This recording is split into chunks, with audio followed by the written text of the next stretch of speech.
Yes, ẹ káàbọ̀ sórí ètò Lady K Ifeoluwa Show. The baby of Yoruba Nation. Ọmọ kan bí yes, mo tún ti lọ gbé wá. Àkọ́kọ́ náà mo fẹ́ dúpẹ́ lọ́wọ́ gbogbo yín tẹ́ wá àwọn program yìí. Wípé ẹ ń tẹ̀lé nǹkan tí mo fẹ́. Mo ń sọ fún yín pé ẹ má búyàn ní comment section, ẹ dẹ̀ búyàn ojú òní tì yín. Ayé ò ní dẹrù ọ̀rọ̀ lé yín lórí, ìbànújẹ́ ò ní dé bá yín. Tí bá lọ gbé wá tí mo lọ gbé dé, mi ò gbé wá láti fi ṣe kíni, láti fi yẹ̀yẹ́ ẹnikẹ́ni. Mi ò gbé wá láti fi bú ẹnikẹ́ni. Mi ò gbé wá láti sọ any hate words anybody. No, nothing like that. And mi ò gbé wá láti fi harass anybody. No, we don't need to harass anybody on this platform. Mo gbé wá kalẹ̀ kẹ́kọ̀ọ́ ìrírí ayé. Ibi tí ayé tó pín sí social media ni. Ibi tí ayé pín sí social media ni. Ṣé rí ẹni tí kò bá ti dé orí social media, kò ní tó máa dúpẹ́. Ẹlòmíì dé orí social media ba ayé ẹ̀jẹ̀. Social media dẹ̀ tó ayé ẹlòmíì ṣe.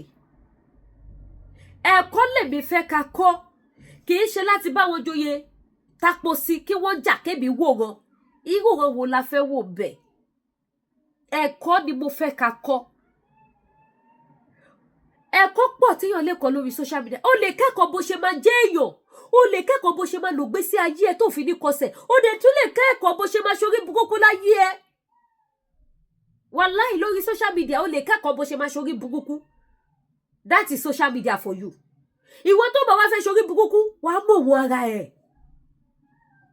Nígbà kan tí mo ṣẹ̀ṣẹ̀ lórí social media, tó bá bú mi máa bú tèmi padà. Òun ló dífá fún ìjà tó ṣẹlẹ̀ láàrin èmi àti Awíkonko. Ẹ mọ̀ pé mo kọ́kọ́ bá báyọ̀ jà lórí social media. Awíkonko mo kọ́kọ́ bá jà ní 2020, which is April, mi lè gbàgbé. April 5. Mo lálàá lé April 4. Èmi àti Awíkonko jà lé April 5. Awíkonko bú mi pé àlákàlà ni mo lá. Ṣé mọ̀ pé ká ní pé mo ti kọ́ àwọn ẹ̀kọ́ tí mò ń kọ́ ní ìsìn báyìí. Ṣé mọ̀ pé mi ní dálò? A padà wá rẹ́ bá ṣe padà wá rẹ́ sí náà ni. Rẹ́kọ̀dù wípé mo wá jà yẹn kò ní sí fún mi. Social media ló jẹ́ kí n mọ bí wọ́n ṣe ń paná ogun ìjà. Orí social media ni mo ti kọ́. Orí social media ni mo ti kọ́ bí yàn ṣe ń paná ogun ìjà. Ogun kan wà tó bá dìde sí ẹ, tó dẹ̀ fẹ́ tètè ṣẹ́ ogun yẹn. O lè kọ́ ẹ̀kọ́ bó ṣe lè ṣẹ́ ogun yẹn lórí social media. Tó bá dẹ̀ fẹ́ kó ogun yẹn máa lọ bẹ́ẹ̀, o tún lè kẹ́kọ̀ọ́ ẹ̀ lórí social media. Ibi tó bá ti ṣe àyọdún sọ̀sọ̀rọ̀ lọ́rọ̀ ṣọ́ṣọ́ṣọ́ṣọ́ṣọ́. Ibi tó ti ṣe ṣọ́ṣọ́ṣọ́. Ibi tó bá ti ṣe ṣọ́ṣọ́ṣọ́ṣọ́ṣọ́ sọ̀rọ̀ lọ́rọ̀. That is why ẹ lè ever rí mi kí n dá sí. Èmi kẹ́kọ̀ọ́ ni. Ṣé wá rí gbogbo èyí tí mo bá gbé show yìí tí mo bá ṣe? Tínú yóò bá dùn. Ẹ má bínú.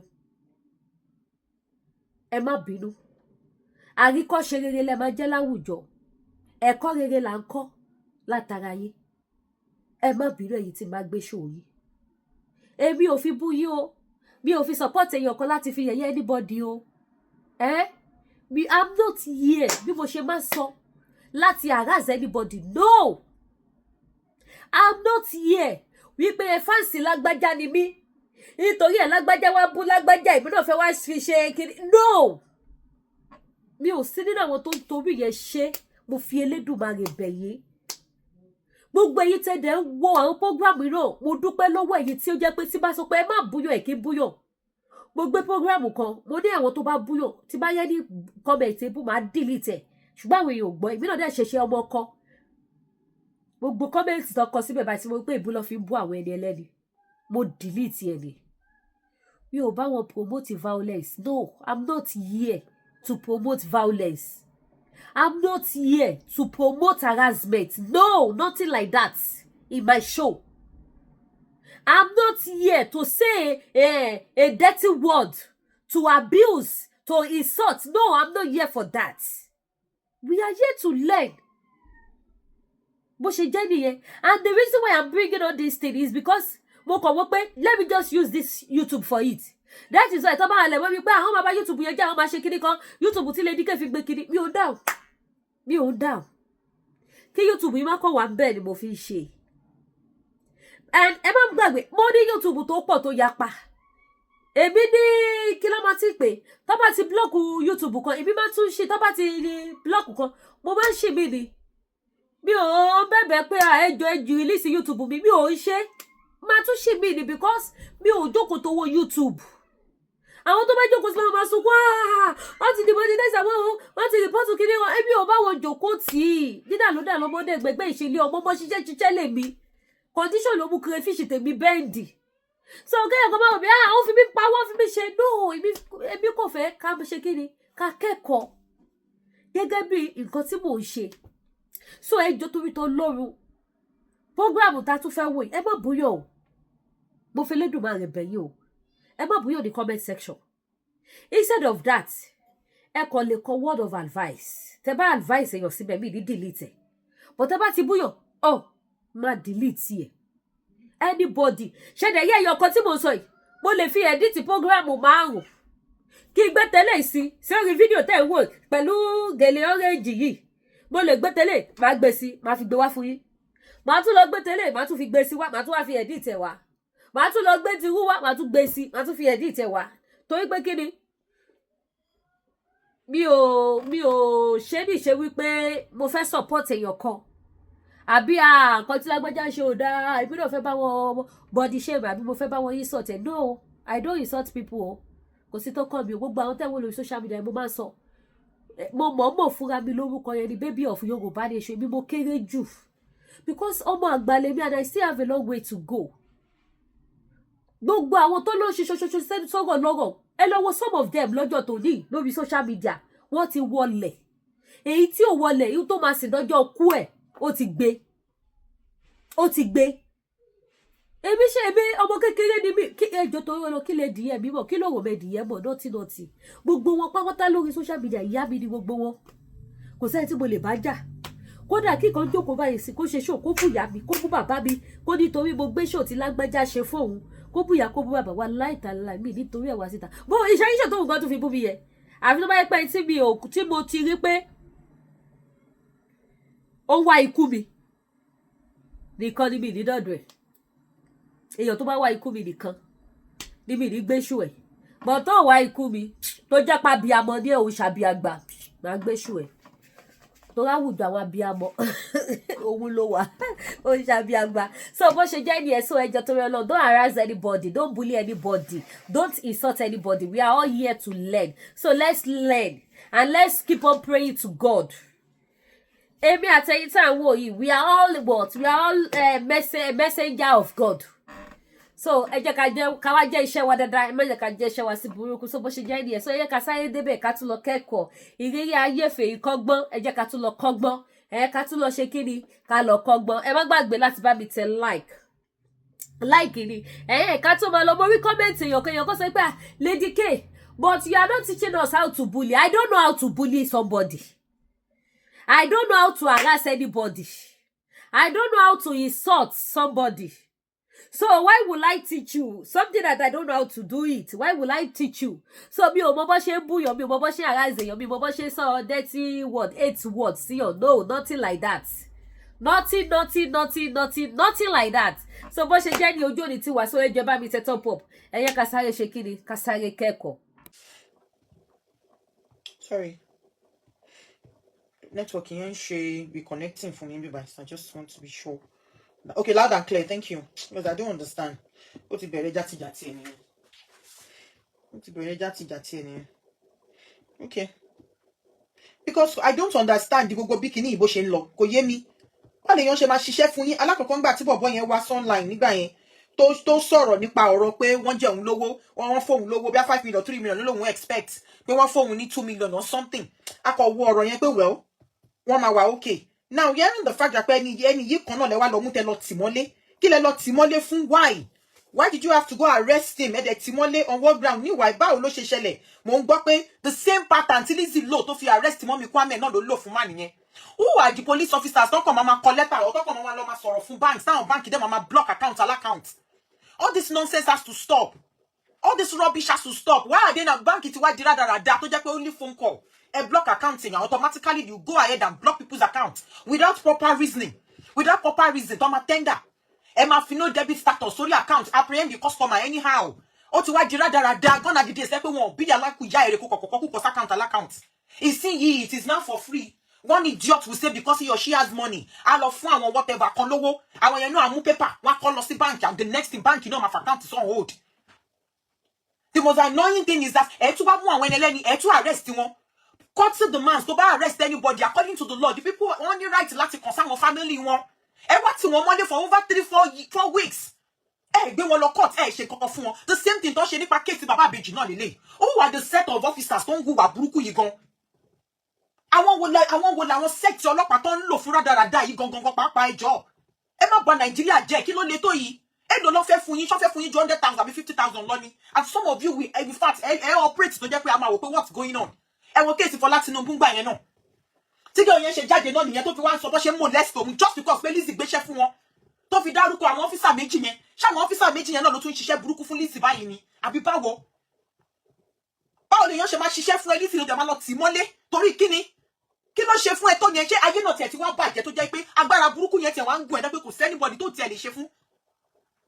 There is a contract between both of you. Ó gbéṣẹ́ fún, ó gbaṣẹ́ lọ́wọ́ ẹ. Courtesy demands kó sanwó ẹ̀ fún. Why tẹ́ ṣe máa sanwó fún èèyàn tẹ́jẹ̀ máa tún order kó lọ arrest ẹ̀? The same thing you did for Mọ́mì Kwame gbà yẹn. Ó sanwó fún Kwame fún account yẹ ìgbowó bóyá ó send ẹ̀ sí Mọ́mì ẹ̀ ní kán fi jẹun. The next minute, ẹ lọ gbé ìyá ní gate àbí ibo lẹ ti lọ gbé. Ẹ lọ gbé ìyá ní báǹkì nígbà tó lọ gbowó. Gẹ̀ẹ́nì yóò bọ́sà wá sọ fún wa pé kí ni kéèsì nígbà tí Sister Kwame ẹnu ẹ̀ tó ń win in court. What kind of rada behavior is this one? What kind of rubbish is this?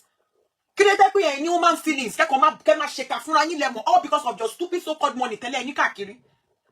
Ẹ kàn máa wèèyàn, ẹ tí wọ́n síbi tí ò yẹ kẹ́ tí wọ́n sí, and these are people tó ṣiṣẹ́ fún ẹ.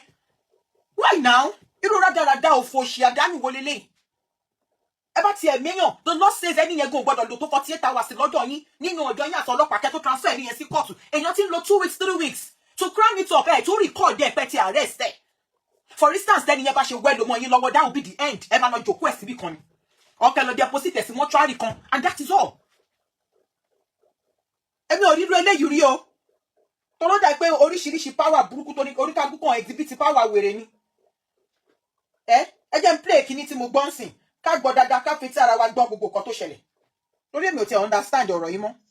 Ọlọ́run àfi téèyàn bá mọ̀re àbí téèyàn bá fẹ́ parọ́ because mo sì mi gan nígbà tí gbogbo àwọn dé kọ́sí báyìí gbogbo wọn bí wọ́n yẹrí wọn ni na ọlọ́pàá yẹn wá sọ fún wọn sí pé kò fáwọn lówó àwọn ògbó polóṣì lọ́nà bẹ̀rẹ̀ sí gbé ṣe pé everybody was just ọkàn sá ni ó ọkọ̀ ẹ̀pọ̀ mi gan máa reach out sí ó máa dúpẹ́ lọ́wọ́ yín because ọláwọn rántí Instagram handle àwọn tí mo tag yẹn ọláwọn rántí password yẹn mọ́ so ọfẹ́ sheet tuntun mi so máa fi reach out sí wọ́n fi appreciate because téèyàn ò bá mọ̀re kò dá mo really appreciate yín bó ṣe rí. Apparently man tó jáde nígbà yẹn tó sọ pé òun fóun lówó òun man yẹn ni Lizzy Anjorin lọ mú later tó lọ tì mọ́lé báwo ló dẹ̀ ṣe get ẹ̀ ó sanwó s'account ẹ̀ bàbá yẹn bí téèyàn bá lówó ní account ẹ̀ á lọ lóun fẹ́ lọ gbowó òun bank ó sanwó s'account ẹ̀ yẹn fẹ́ lọ gbowó ẹ̀ bank jẹ́jẹ́ ẹ̀dẹ̀ pọlọ́pàá pé kó wá gbé torí instruction tẹ̀ ti fún bank ẹ̀dẹ̀ tì mọ́lé nìyẹn he has the right to a lawyer he has the right to his family ẹ tì mọ́lé for over 3 weeks ẹ jẹ́ kó ní access sáwọn family ẹ jẹ́ kó ní access sí lawyer ẹ gbé lọ court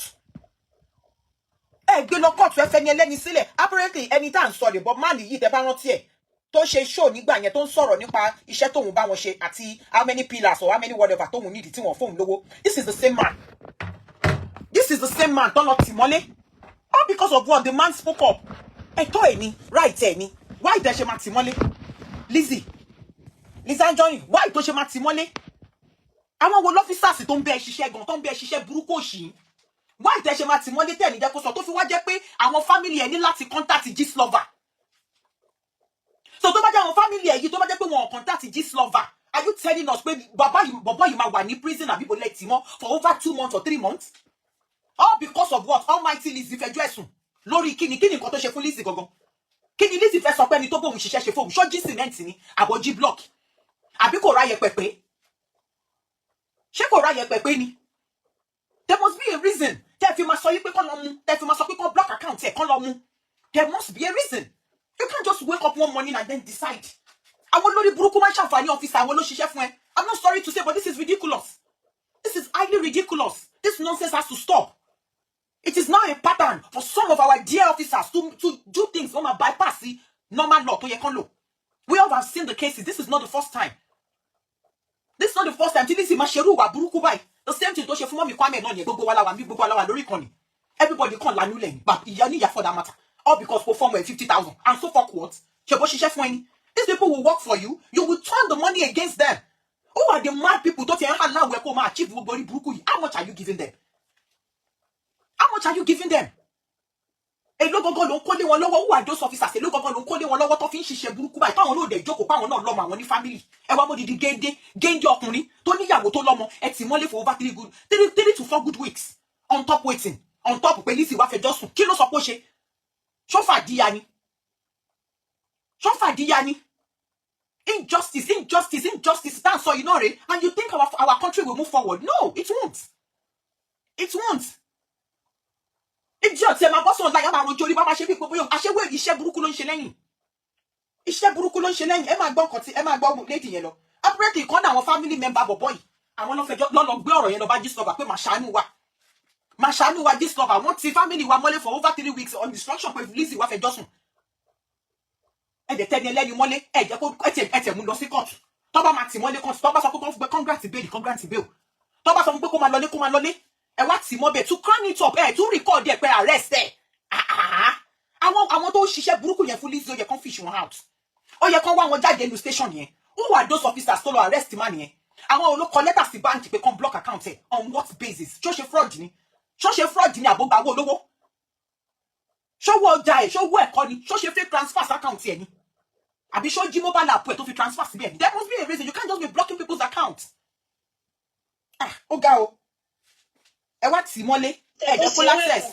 Ọlọ́run àfi téèyàn bá mọ́re àbí téèyàn bá fẹ́ parọ́ because mo sì mi gan nígbà tí gbogbo àwọn dé kọ́ọ̀tù báyìí gbogbo wọn níbi kan jẹ́rìí wọn ni. Àwọn ọlọ́pàá yẹn wá sọ fún wọn sí pé kò fáwọn lówó àwọn ògbó olóṣèlú náà bẹ̀rẹ̀ sí gbé ṣe pé everybody was just ọkọ̀ nsá ni. Ó ẹ̀pọ̀ ọkọ̀ ẹ̀gbọ́n mi gan máa reach out sí ó máa dúpẹ́ lọ́wọ́ yín because ọlọ́run rántí Instagram handle àwọn tí mo tag yẹn. Ẹ lè imagine.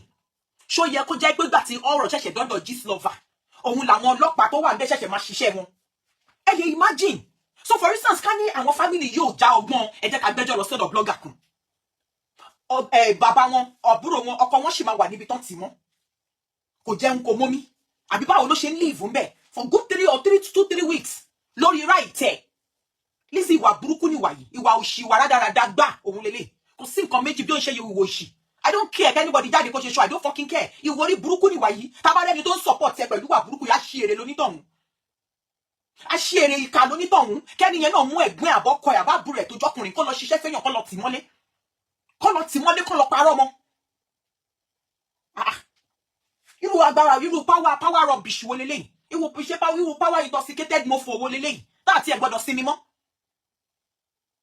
Ọlọ́run rántí password yẹn mọ́ sọ fẹ́ shit tuntun mi sọ ma fi reach out sí wọ́n fi appreciate because sẹ́yìn ò bá more kò dáa mo really appreciate yín but ṣẹ́rílítì mo máa send gbogbo proof yẹn tọkọ ìbọn mi fẹ́ send yẹn mo sọ pé kó má bẹ̀rù kò sí kankan tó lè fi ṣe ṣé ọkà mọ́ bí tó ti send proof ni ọkà mọ́ bẹ́ẹ̀ náà kó send àwọn kan tó wà lọ́wọ́. Ẹ lè imagine ọ̀rọ̀ wá dé Gistlover tán àwọn ọlọ́pàá kan wà lọ ń threatening man yẹn nínú cell tí wọ́n ti mọ̀ pé ta ló gbé ẹjọ́ bọ́ta.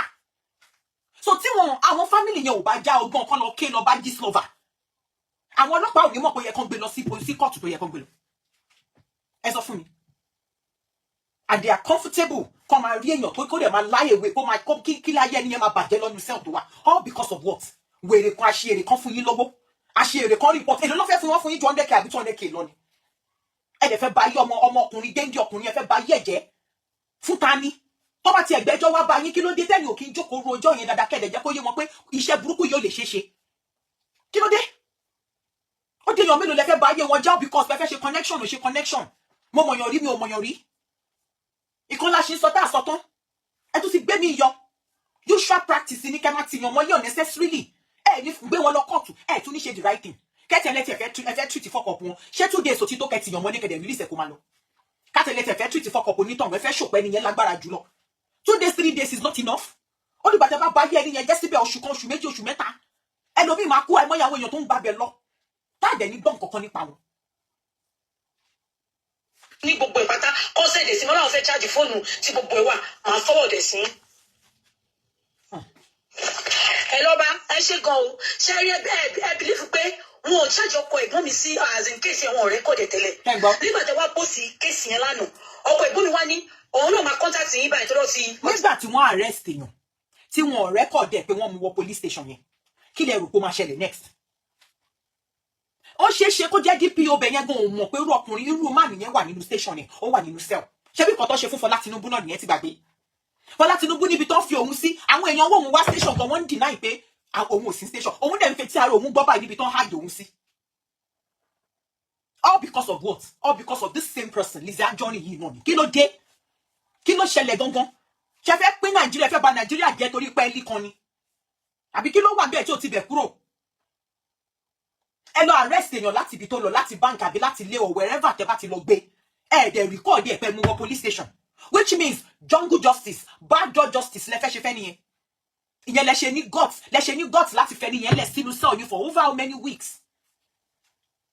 Over how many weeks? Now that one family ò bá sọ̀rọ̀ jáde bá ṣe ń sọ iṣẹ́ man nìyẹn ṣì máa wà ńbẹ̀. And Lizzy kept coming out on a daily basis. Ó dẹ̀ ló ń ṣépè fáwọn kan wà lẹ́yìn ẹ̀. Ó dẹ̀ rò pé gbogbo ìpè orí ẹ̀ ló ń lọ. Báwo ló ṣe ń sùn lálẹ́ knowing fully well kó ti àwọn géńdé Ọlọ́run méjì ó tì wọ́n mọ́nulé tó wá bẹ́ẹ̀ ṣiṣẹ́? How do you sleep at night? How do you even pray to God to forgive your sins knowing fully well báwọn kan wà bí tó tì wọ́n mọ́ pẹ̀lú ọwọ́ agbára wèrè? Owó wèrè tó lóní tó ní fi já gbádùn. Àwọn géńdé ọkùnrin lọ́kùnrin tó jẹ́ pé wọ́n jáde lọ fẹ́ǹdì fún fámìlì wọn ni ṣọ́ ti wá ṣiṣẹ́ gbà ni wọ́n ti bẹ́ẹ̀ ṣiṣẹ́ ìsìn wọ́n ti dáràn wọ́n ti kó sí kànga wọ́n ti kó sí wàhálà ayé torí wọ́n bẹ́ẹ̀ ṣiṣẹ́. Ìjà máa ń wá láàrin ẹni tó gbéṣẹ́ fẹ́yàn àtẹni tó ń ṣiṣẹ́ fẹ́yàn ọpọlọ àti maturity lèyàn fi ń tò ó. Àwọn èèyàn tó burú jù láti bájà láyé yìí òun làwọn tó súnmọ́ séèyàn tó jẹ́ pé level wa ò ṣe kankan náà especially àwọn oníṣòwò. Tàbá sọ́tọ́ ní sì wá jáde wà ní Yorùbá tó bá bí ẹni lọ́gba Ìgbò àti Haúsá kó treat Ìgbò àti Haúsá ọ̀hún bí ẹkú.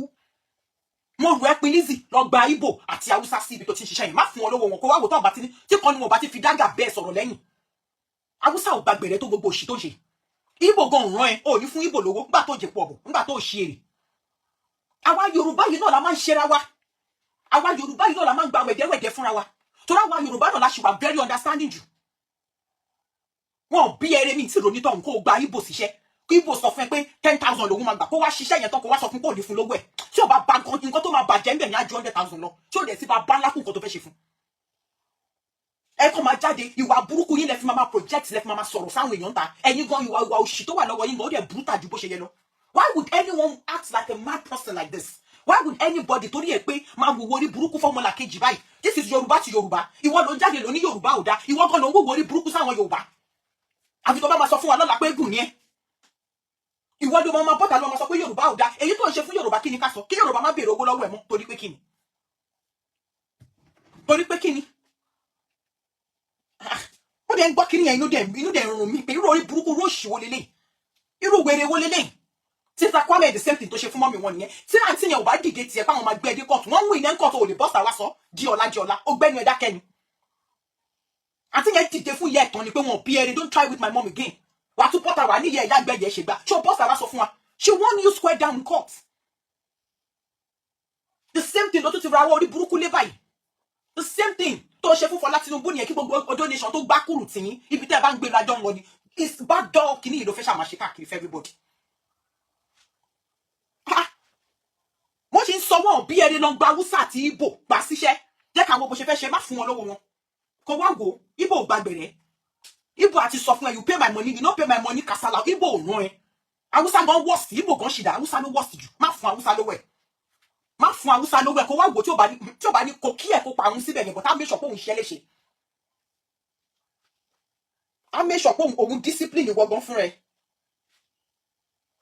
Ká mọ́ bẹ́ẹ̀ náà kó send àwọn nǹkan tó wá wà lọ́wọ́ ní gbogbo ìpátá kó send èsì wọn láwọn fẹ́ charge fóònù. Sorry jàre.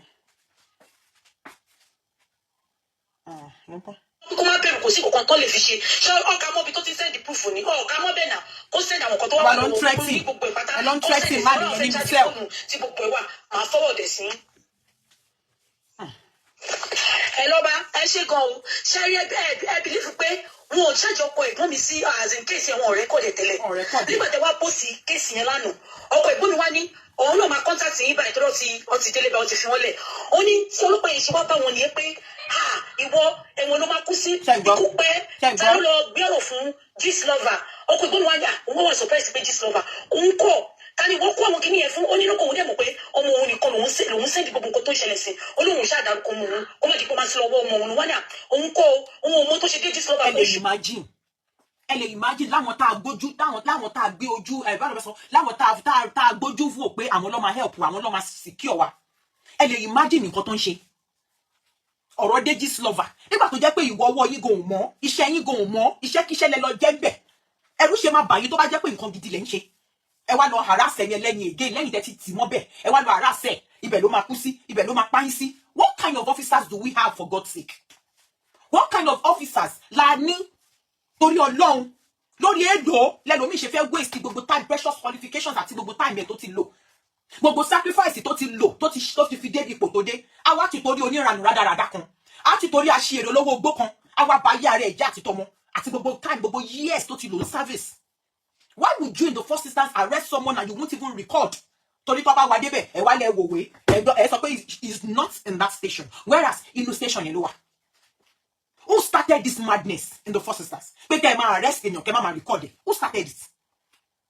Why are you people doing all this nonsense? Why? This is another beautiful example.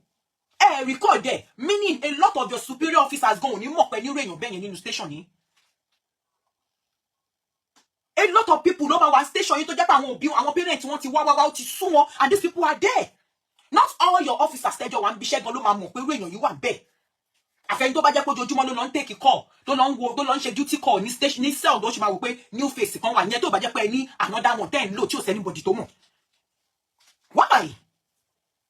Inú dẹ̀ ń run mí bí mo ṣe ń gbọ́. Why? Ẹ fẹ́ pa ni ẹ fẹ́ ba yé ẹ̀jẹ̀ torí pé wèrè kan gbéṣẹ́ fún yín ni. Ṣé ẹ̀yin ò létí béèrè lọ́wọ́ ẹ̀ pé Lizzy kí làwọn people yìí ṣe fún ẹ gan? Kẹ́ ẹ dẹ̀ bá sọ̀rọ̀ pé wà burúkú ìwà òṣì lélẹ̀. Excuse wo ló give yín? Tẹ́ fi rò pé ó yẹ kẹ́ ẹ ṣiṣẹ́ burúkú bẹ́ẹ̀ yẹn láì máa record ẹ̀. Ẹ wá gbé géńdé ọkùnrin tó ní human right fundamental human right ẹ wá gbé ẹgbẹ́ sínú prison for weeks. Àwọn family ẹ wá tún lọ ń threaten ẹ̀ ń bẹ̀ ní pé ta ló gbé kinní fún so kó dákẹ́ kó kú síbẹ̀. Ìgbà tí inú Lizzy bá tó yọ ni Lizzy bá sọ fún yín pé ẹ fi wèrè ẹ̀ sílẹ̀ àbí báwo. Ọlọ́run ọba kù sùúrù o. Àwa wish pé ó fún ilẹ̀ lágbára nígbà tí ilẹ̀ lọ bí pé jọ fún mi lágbára kí n máa yọ wọ́n lẹ́yọ kọ̀ọ̀kan èyí tó bá ti wò orí burúkú sọ́sọ́ ọmọlàkejì ẹ̀ jẹ́ ńlanu kí n gbé mi lóye. Káwọ́ lọ́run ti fún ilẹ̀ lágbára ni bóyá la máa kó ẹyọ kan lórí ilẹ̀ alàyè ó ní kálukú máa ṣọ́ra bó ṣe máa ṣe sọ́mọlàkejì ẹ̀ ni torí wọ́n tó bá ti ṣe kàbáyà á lo anú àgbé ẹ̀mí ní straight. This is evil, no other than evil. Evil burúkú. Ó ní the next bá kò sáré enter case òun ìgbà sọ pé ìwọ ń lọ sẹ́wọ̀n lé mi. So lẹ́yìn ìgbà tí wọ́n ṣẹ̀ṣẹ̀ tí Deji Slover ṣẹ̀ṣẹ̀ gbé kinní yẹn síta òun ló ṣẹ̀ṣẹ̀ wá enter orúkọ man yìí sínú ìwé. So ìwé tí wọ́n kọ yẹn ìjọ́ wo ló máa kọ sí pé wọ́n arrest ẹ̀ ṣáà yẹn lọ́yìn ṣe máa kọ sí fún arrest ẹ̀ àbí ìjẹtalẹ̀ ẹ̀ ṣe máa kọ sí fún arrest ẹ̀ lẹ́ni tó ti wà lọ́dọ̀ yín for over 2-3 weeks.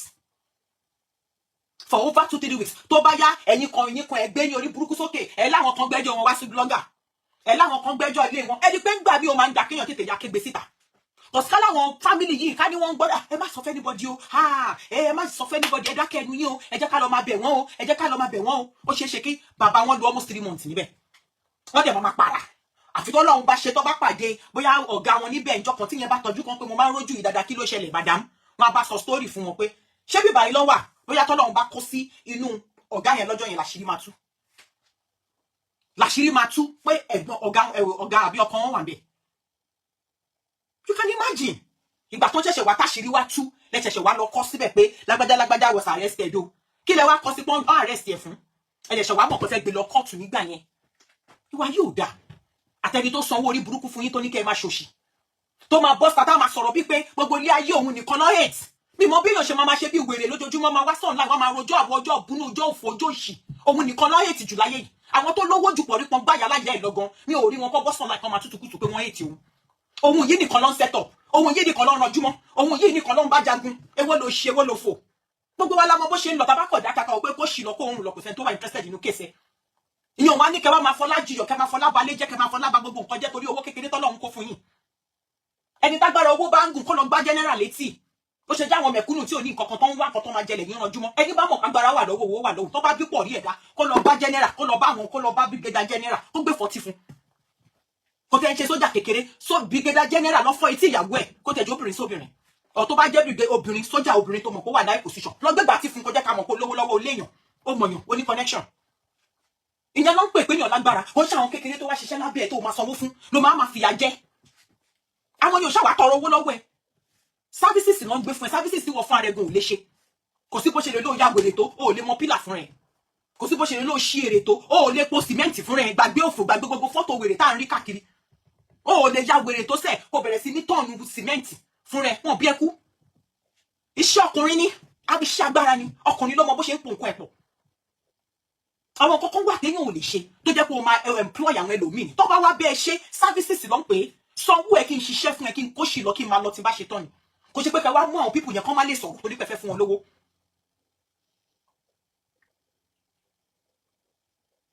kò ṣe pé fẹ́ sanwó kí ló dé gbogbo àwọn játijàti yìí dẹ́kẹ̀rẹ́ ìlú wa yìí láti máa gbọ́ ebi orí pín ìgbọ́ pé ń ṣẹlẹ̀ nílùú bòmí ẹni tó yẹ kán tì mọ́lé wájú ẹni tó ń wọ́n dà pé kán máa tẹ̀yàn kan mọ́lé ó ga o. wọn ò fẹ́ ṣe kéèsì. Sorry, Dad. Meanwhile, wọn ò fẹ́ ṣe kéèsì ọ̀ fẹ́ gbé kéèsì. kò sáré ẹ́ńtà kéèsì òun ní sọ́kọ̀ sọ pé ìwọ ń lọ sẹ́wọ̀n lé mi wọ́n sáré charge sí court. Meanwhile, wọn ò fẹ́ ṣe kéèsì ọ̀ fẹ́ gbé kéèsì yẹn lọ court. ọkọ̀ ìkọ́ mi ni pé bọ̀bọ̀ tó ń ṣe ṣíà ilé Lizzy ó wà ní ẹ̀wọ̀n. Imagine kò ń ṣe èèyàn kan lẹ́tìmọ́lé. ọlọ́pàá gbé yẹn náà kápẹ́ntà tó ṣe ṣíà ilé ẹ̀ oh my God ó yẹ ká competition against Lizzy àwọn gọ́ọ̀mẹ̀ntì gbọ́dọ̀ ban Lizzy. Imagine ṣebí máàlù yìí tó kígbe síta pé ẹjọ́ ẹ fóun lówó kóun parí pílà lárí ṣe bóun lẹ́tú gbọ́ yẹn pé ẹni tó ń ṣe fọ́níṣọ̀ Lizzy tó ń ṣe gbogbo àwọn chíà tá à ń rí tó ń sọ fún apá ti tọ́kì lòun tí wọ́n da ẹ̀ ṣáà sọ fún yín pé òjé mayana ẹni tó bá jẹ́ kí wọ́n fèkì òun lórí Facebook náà ń lose ẹni tó bá jẹ́ kán gbé ọ̀rọ̀ wá kán mọ̀ nǹkan fi tantalize sórí òun lórí ẹ̀dá social media listen to them at your own peril ni follow anybody at your own discretion accept anybody's lifestyle at your own failure tó bá ń wẹ̀ má karamasiki kó máa wò pé lágbájá kan lówó wọn mọ bó ṣe ń package ẹ̀ ṣebí Lizzy sọ fún wa pé international ni gbogbo order nǹkan tó wù order wa àti chair àti video àti whatever tó wúlò gold ni international chairs ni tàwa ni carpenter tó ń bá kan chair nínú ilé kí ni ìdí tó tún ṣe mú yẹn náà tó tún ti yẹn mọ́lé abẹ́rẹ́ ẹ̀ understand nǹkan tá à ń sọ ni so ó dèèyàn mélòó tí Lizzy Anjorin fẹ́ tì mọ́lé on the ground àti pé wọ́n bò ń ṣiṣẹ́ ṣé wọ́n jí pọ̀ mọ́ àbọ̀ jí pátá àbí kí wọ́n jí inú ilé ẹ̀ tó fi ń tì wọ́n mọ́lé ńsìn ẹ sọ fún mi kí ni nǹkan tó máa sọ pé wọ́n ṣe fóun tó fi ń tì wọ́n mọ́lé pẹ́pẹ́ first one ó ti mọ́lé carpenter náà ẹ tún ti lọ fọlọ́pàá gbé kí ni carpenter túnṣe carpenter ò ṣàjáde wá sọ pé wọ́n jẹ òun lówó kí ni carpenter túnṣe tẹ bá máa gbọ́ ń sìn alájọ tó ṣì ló sẹ̀ tí wọ́n ọ̀pọ̀ wá sílé òun èwo lórí burúkú èwo lò ṣì ẹ̀yin wèrè aṣíere kan náà ẹ̀jẹ̀ máa gbọ́ ẹ̀ máa bọ́ta ẹ̀yin wọn lọ́sẹ̀ tí ẹ̀wọ̀ ṣó lórí burúkú ni ẹ̀yin òun lọ́pọlọ ti yín láti ro ni àdó tó ṣì Yábòjó ló ń pè ládó tó ṣì kí ló kàn Yábòjó pé láwọn tó ń bẹ ṣiṣẹ́ ó jáde nísìnyí ọkàn pẹ́sẹ̀ ní pariwo DPP kí ló kàn DPP pẹ̀lú orí burúkú òṣì tẹ́ ń ṣe káàkiri àwọn èèyàn bẹ́ẹ̀ ṣiṣẹ́ fún wọn lọ́wọ́ wọn ó di wàhálà ẹ̀yin tí wọ́n mọ́lé for over 3 weeks bẹ́ẹ̀ lẹ́tú gbọ́ yẹn pé má nìyẹn wà bẹ́ẹ̀ má nìyẹn náà wọ́n ti yẹn náà mọ́ bẹ́ẹ̀ torí kó bá ṣiṣẹ́ kò yé ni mọ́ these are people tó jẹ́ pé agídí gan ló fi make ends meet tẹ́ bá bá àwọn people yẹn sì they will be over 40 àwọn máa ń tà sọ will be over 40 close to 50 ó níyàwó wọn lọ́mọ ẹ̀dẹ̀ tí wọ́n mọ́lé ìwọ́dẹ̀ gbọ́kọ tiẹ̀ síbẹ̀ ọgbẹ́ láti sún èbèbè síbẹ̀ ó kọ́ ọmọ tiẹ̀ sábẹ́ òǹjọ́jọ́ ọpẹ́ fọlúwa ó kó gbogbo àwọn ọmọ papọ̀ ó dẹ̀ ti àwọn géńdé ọkùnrin wọ́n wà nínú cell lọ ti ṣọdún ó rí pé ó wicked Lizzy ó wicked ó heartless gan tó bá mọ̀ ìwọ ń jó pẹ̀lú àwọn ọmọ ọkọ ẹ ó ti àwọn géńdé ọkùnrin ó ti wọ́n mọ́nu cell fún kíni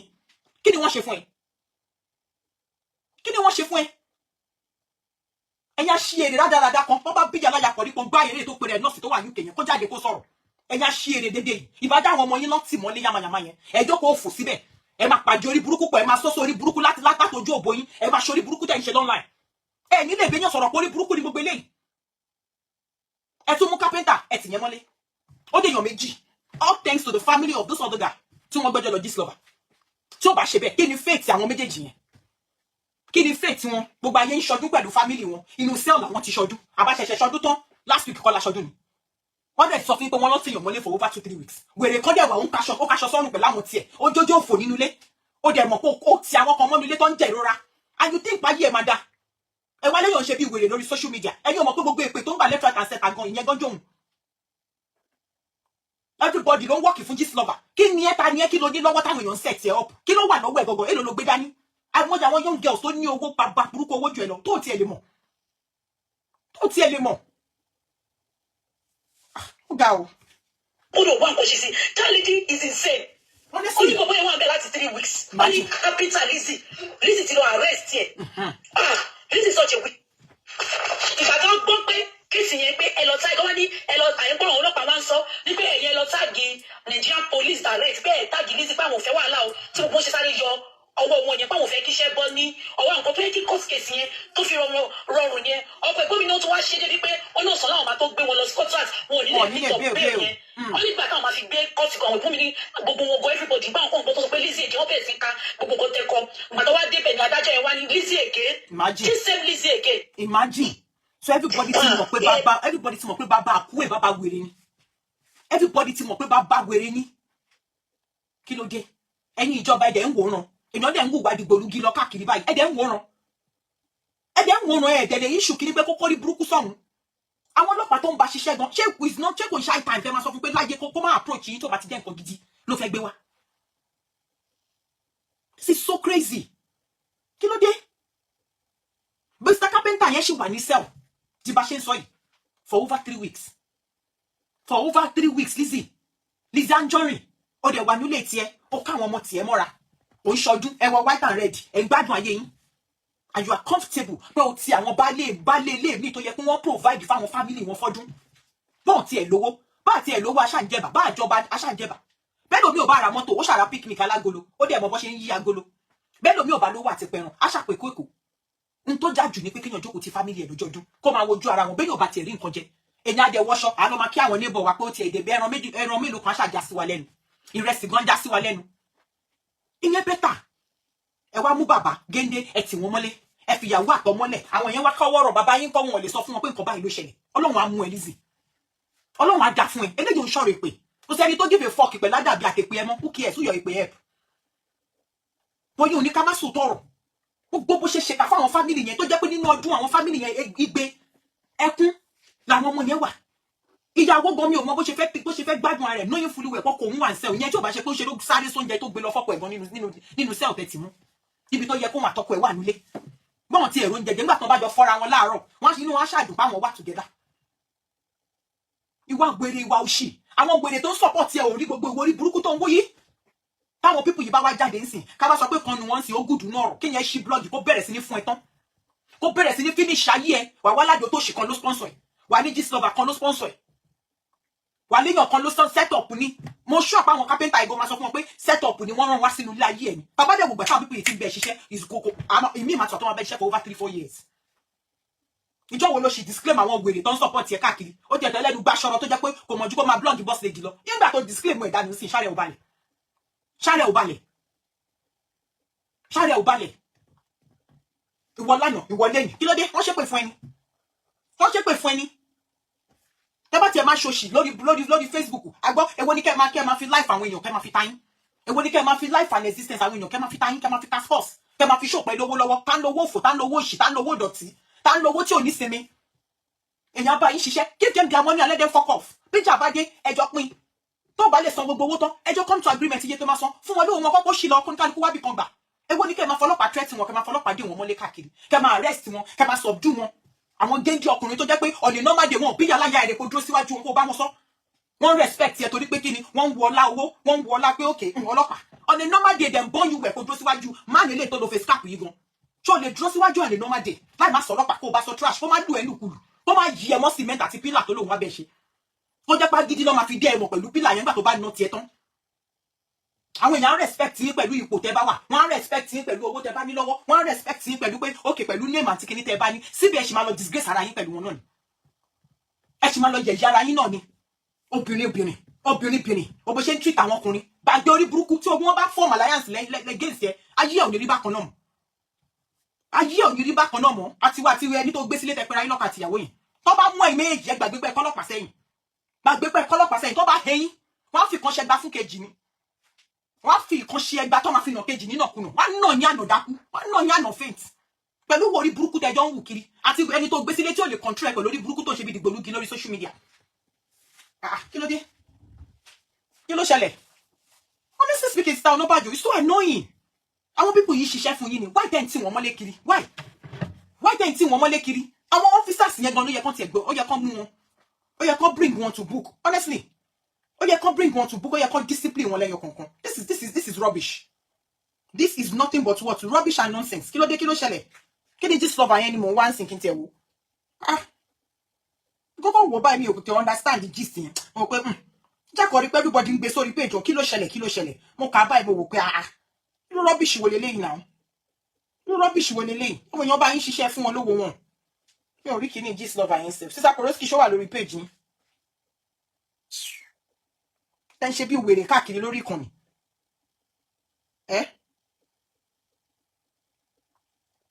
Oh, now they are dealing with the lawyers.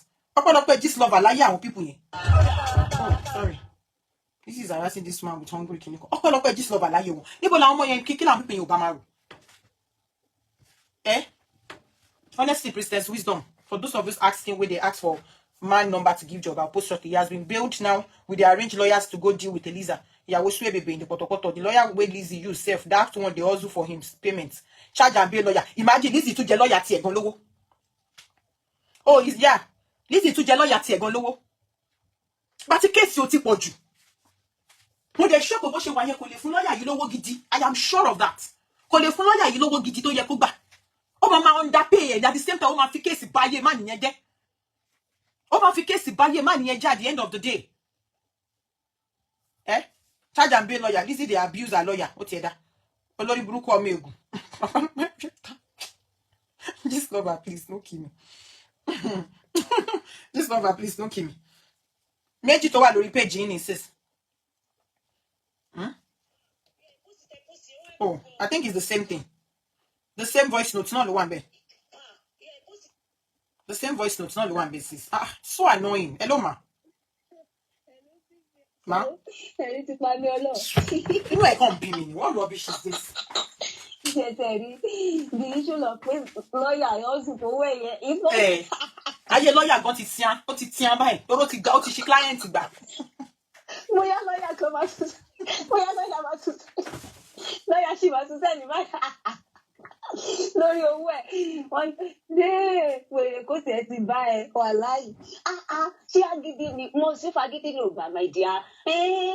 Ṣé bó sọ pé tọ́kì ló ti lọ́ kó ṣe àwà àṣírí ẹ̀ tún lè ní báyìí ká ló ti sanwó kápẹ́tà ànímọ̀ pé. Imagine ṣé pé fake ni bó ṣe sọ fún wa pé gbogbo nǹkan tóun fi ń ránṣọ àti Turkey àti China àti Dubai òun ló fi dọ̀rọ̀ pé wọ́n ka ní ìdúmọ̀tà ni. Ká ló ti sanwó kápẹ́tà báyìí ànímọ̀ pé. Gbogbo àwọn chairs òun Turkey lòun ti ń kó wá. Japanese lòun ti ń kó wá. Àwa tá a lọ Turkey China ṣáà ń jókòó à ń dìde ẹ̀ torí Ọlọ́run.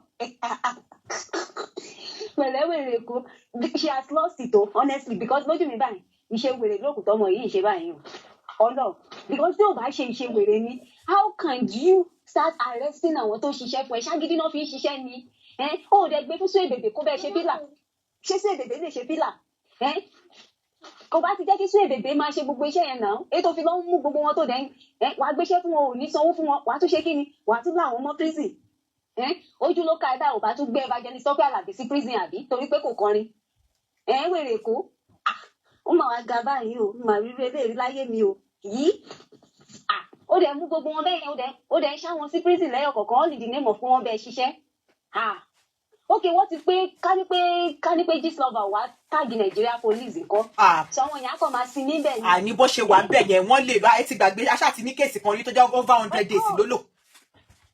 Of course wèrè kó tán fún láìpẹ́ ẹ o orí bó ṣe ń ṣẹ̀sìn báyìí ó lọ ọdún mọ̀ta ordinary àwọn yẹn gan ṣáwọn people yẹn gan òwò bó ṣe ń lọ ni even on the most serious note I blamed the man too.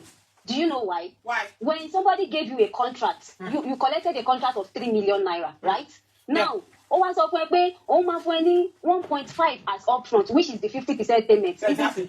He now said he's going to give bank òṣìṣẹ́ nǹkan kan okay dẹ́kun fún ẹ 500 tó bá di Monday òun á fún ẹ ní 1 million tó kù òun á wá san payment tó kù. Now Monday came and go ó rí 1 million and you still work 20 days.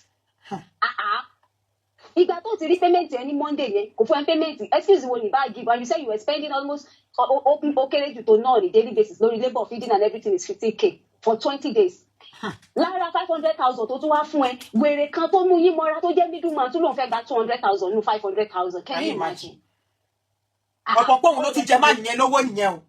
Yes now ó dẹ̀ ti wò pé irúṣẹ́ òfòwò leléyìí pé irúṣẹ́ òfòwò leléyìí. ẹ má jẹ́ ká blame ẹ. only the name of pé ẹ fẹ́ ṣiṣẹ́ fún celebrity ẹ máa fún gorilla. ó ti yẹ yín kan tí mò ń sọ sis nǹkan tí mò ń sọ ni pé. because kind of thinking that is going to see a bigger contract. hold on sis ẹ má jẹ́ ká blame woman yẹn anybody náà ló lè think bẹ́ẹ̀ and you know people like Lizzy pẹ̀lú bó ṣe ń fọ́ nu I'm the richest I'm wearing diamond I'm wearing gold wọ́n á fẹ́ wò pé pẹ̀lú ẹni tó ń ṣe I'm the richest àtẹni tó ń lo gold tó ń lo yálàyà kìíní kan wàá wò pé èlò wa ní 1.5 èlò ní 3 million tí ò ní san then you will not want to like pé dọdọ kó fún ẹ lówó wàá fẹ́ ṣọmọlúwàbí torí ìgbà tó ti rí Florida estate of over whatever acres tó lóhùn níbẹ̀ wàá fẹ́ wò pé bóyá kí sáà máa gbéṣẹ́ fún ẹ steady kò mọ̀ pé àgbákò descendant lòun bá ṣiṣẹ́. the Florida tá à ń sọ yìí ilé bíúdì mélòó lẹ rí nínú Florida tó kúrò nínú àgbá kan tó ń ṣe tí ò tó rówó san díẹ̀ bíúdì mélòó ló wà nínú Florida igbó wèrè kó sọwọ́ àwọn tó jẹ lówó nísìnyí báyìí o tẹ wá Ọlọ́run ti wá mú ẹ báyìí you have the government to protect ẹ tí wàá gbọ́ wọ́n ní nígbà táwọn jọ́ọ̀jì tún gbọ́ kéèsì wọ́n tún ní Lizzy again ọ̀rọ̀ ayé ẹ̀ ti sún Nàìjíríà. because kò sẹ́ni bọ́dì tí ò tí ì rí wọ́n tí ò tí ì mọ wọ́nran fún ọ̀ràn sí tó ń ṣe káàkiri ẹ gbàgbé kò sẹ́ni tí ò mọ̀ pé wọ́nran ni kò sí. ó gbọ́ báyìí wèrè kó ẹni tí ò bá mọ̀ ó ní ìyàgbó kọ́ gan ó ló fún ìjù ẹ lọ pé ọpẹ́lọpẹ́ fítà láyé ẹ̀ á ti mọ̀ yẹn náà tẹ́lẹ̀ níwọ̀n tó sọ pé ojogun skin tag lọ́wọ́ mọ́mí ẹ̀ bébì wèrè. ẹ ṣé wọn wá kí yọ skin tag ni ṣùgbọ́n ta cream mọ́mí ẹ̀ ṣe ni ti mọ́mí ẹ̀ bá mọ́mí ẹ̀ kú ni o eléyìí náà dẹ̀ gbọ́dọ̀ bá kú ni àbákú la ṣe ewúrẹ́ di ti mọ́mí ẹ̀ so skin tag tọ́jú ẹ̀ wọ́n jọ máa wọlé sùn ní bó ṣe wà yẹn so kò ṣeé yọ. wèrè kó Ọlọ́run ló yọ mọ́mí onímọ́mí tó kó bàtà wọn tọ́sà ọjọ́ yẹn báyìí sìn lọ́jọ́ náà lọ́hùn ká ní pé evangelist Tọ́pẹ́ Àlàbí ò post receipt owó ò bá ní woman yẹn ò sanwó òun ò bá ní kò sanwó padà fóun ó wá lọ ń post fake receipt kó sanwó fún máà nìyẹn wèrè kó kò ní kùlù fún ẹ àwọn receipt tó ti ọmọ burúkú lọmọ yìí o ìwọ gọgọ ló yẹ kó máa jẹ òṣèlú owó tí.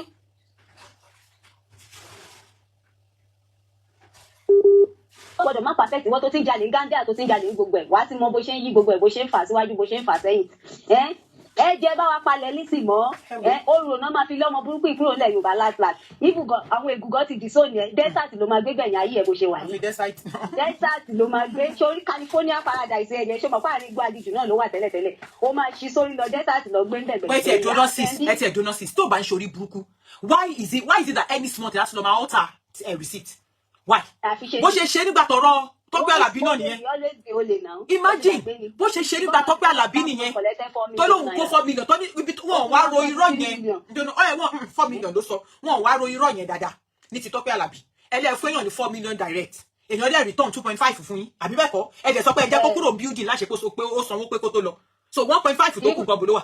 She even said it took that woman 3 hours. whatever hours ebóhun 91,000 ló fi dá dúró for almost the whole day so 91 àbí 91,000 ló dá ṣùlẹ̀ 91,000 whole day ló lò bẹ́ẹ̀ yàtọ̀ sẹ́ni tó provide 2.5 within 3 hours. Sísè ó celebrity lọ sí odidi Ìdúmọ̀tà pẹ̀lú 3MTATM ó pẹ́ tọmọ yìí ti ń jalè o àkọ́tètè fúnra sí ni o she don dey. wọ́n á pariwo pé DPP ju kéèsì dànù kéèsì tó yẹ pé tí ò bá ṣe pé wọ́n ń wọlá kó jẹ́ celebrity ni ó yẹ kó charge ẹni ó yẹ kán mú kéèsì yẹn kán tún ọdẹ kó wọ gbọgbọ ló yẹ kán charge. ṣé rí gbogbo ọ̀rọ̀ ó tún ti pọ̀ tàwa sọ́dọ̀ ó ní gist lover ló set wọn up ó náà set máa yẹn sọ́dọ̀ òun ni gbogbo èèyàn náà máa ń set sọ́dọ̀ ẹ̀ ọmọ yìí má tẹ̀ jẹ́ fún ẹ lépè tó kù ẹ̀kọ́ tó kù sẹ́nu mi tí bá fún ẹ wò ó máa lẹ̀ mọ́ pàpọ̀ ẹ̀ ni bẹ́ẹ̀ náà ni make up artist ti wá ṣiṣẹ́ 5 hours tó fún ní 15k ó sún mi apá mi jábọ́. story èwo nìyẹn make up artist ṣiṣẹ́ 5 hours. ẹ gbọ́ ni èmi ò gbọ́. na she even still post.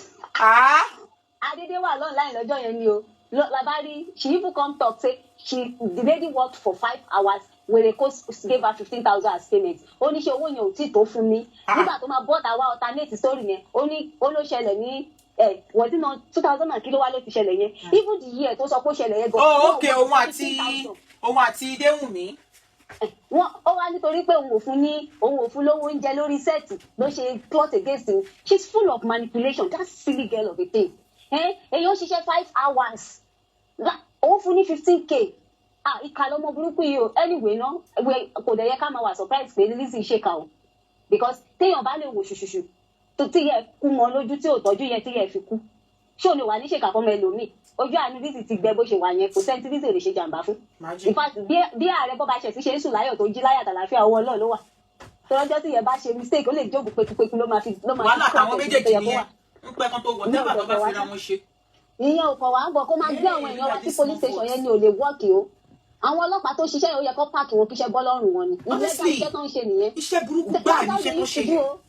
That's how they used to do. Ṣé rí Nàìjíríà ta wà nínú ẹ̀ Ọlọ́run ló ń ṣọ́ àwọn èèyàn o. Ìgbà míì máa wà tẹ́ máa dédé rí àwọn ọlọ́pàá yìí. Wọ́n á dédé gbé mọ́tò wọn á máa rédè àwọn èèyàn. Láì ṣẹ̀ wọ́n o. Ìtọ́ bá ti ń wọ́wọ́ ìlẹ́gà ló máa ń ṣe irú iṣẹ́ ibi tó ilé ìtọ́ ṣe yìí.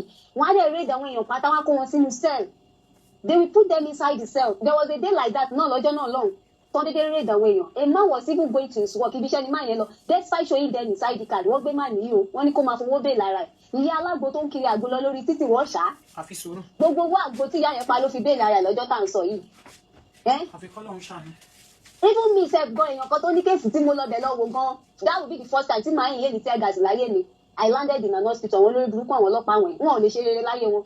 Lizzy yìí ẹ̀wọ̀n ló máa padà kú sí bó ṣe wà yìí kò sí nǹkan tó fẹ́ fi kún ó wá jẹ́ kẹ́ni ẹlẹ́ni lo 3 weeks lórí owó lórí sweat ìlágùn wọn ìlágùn.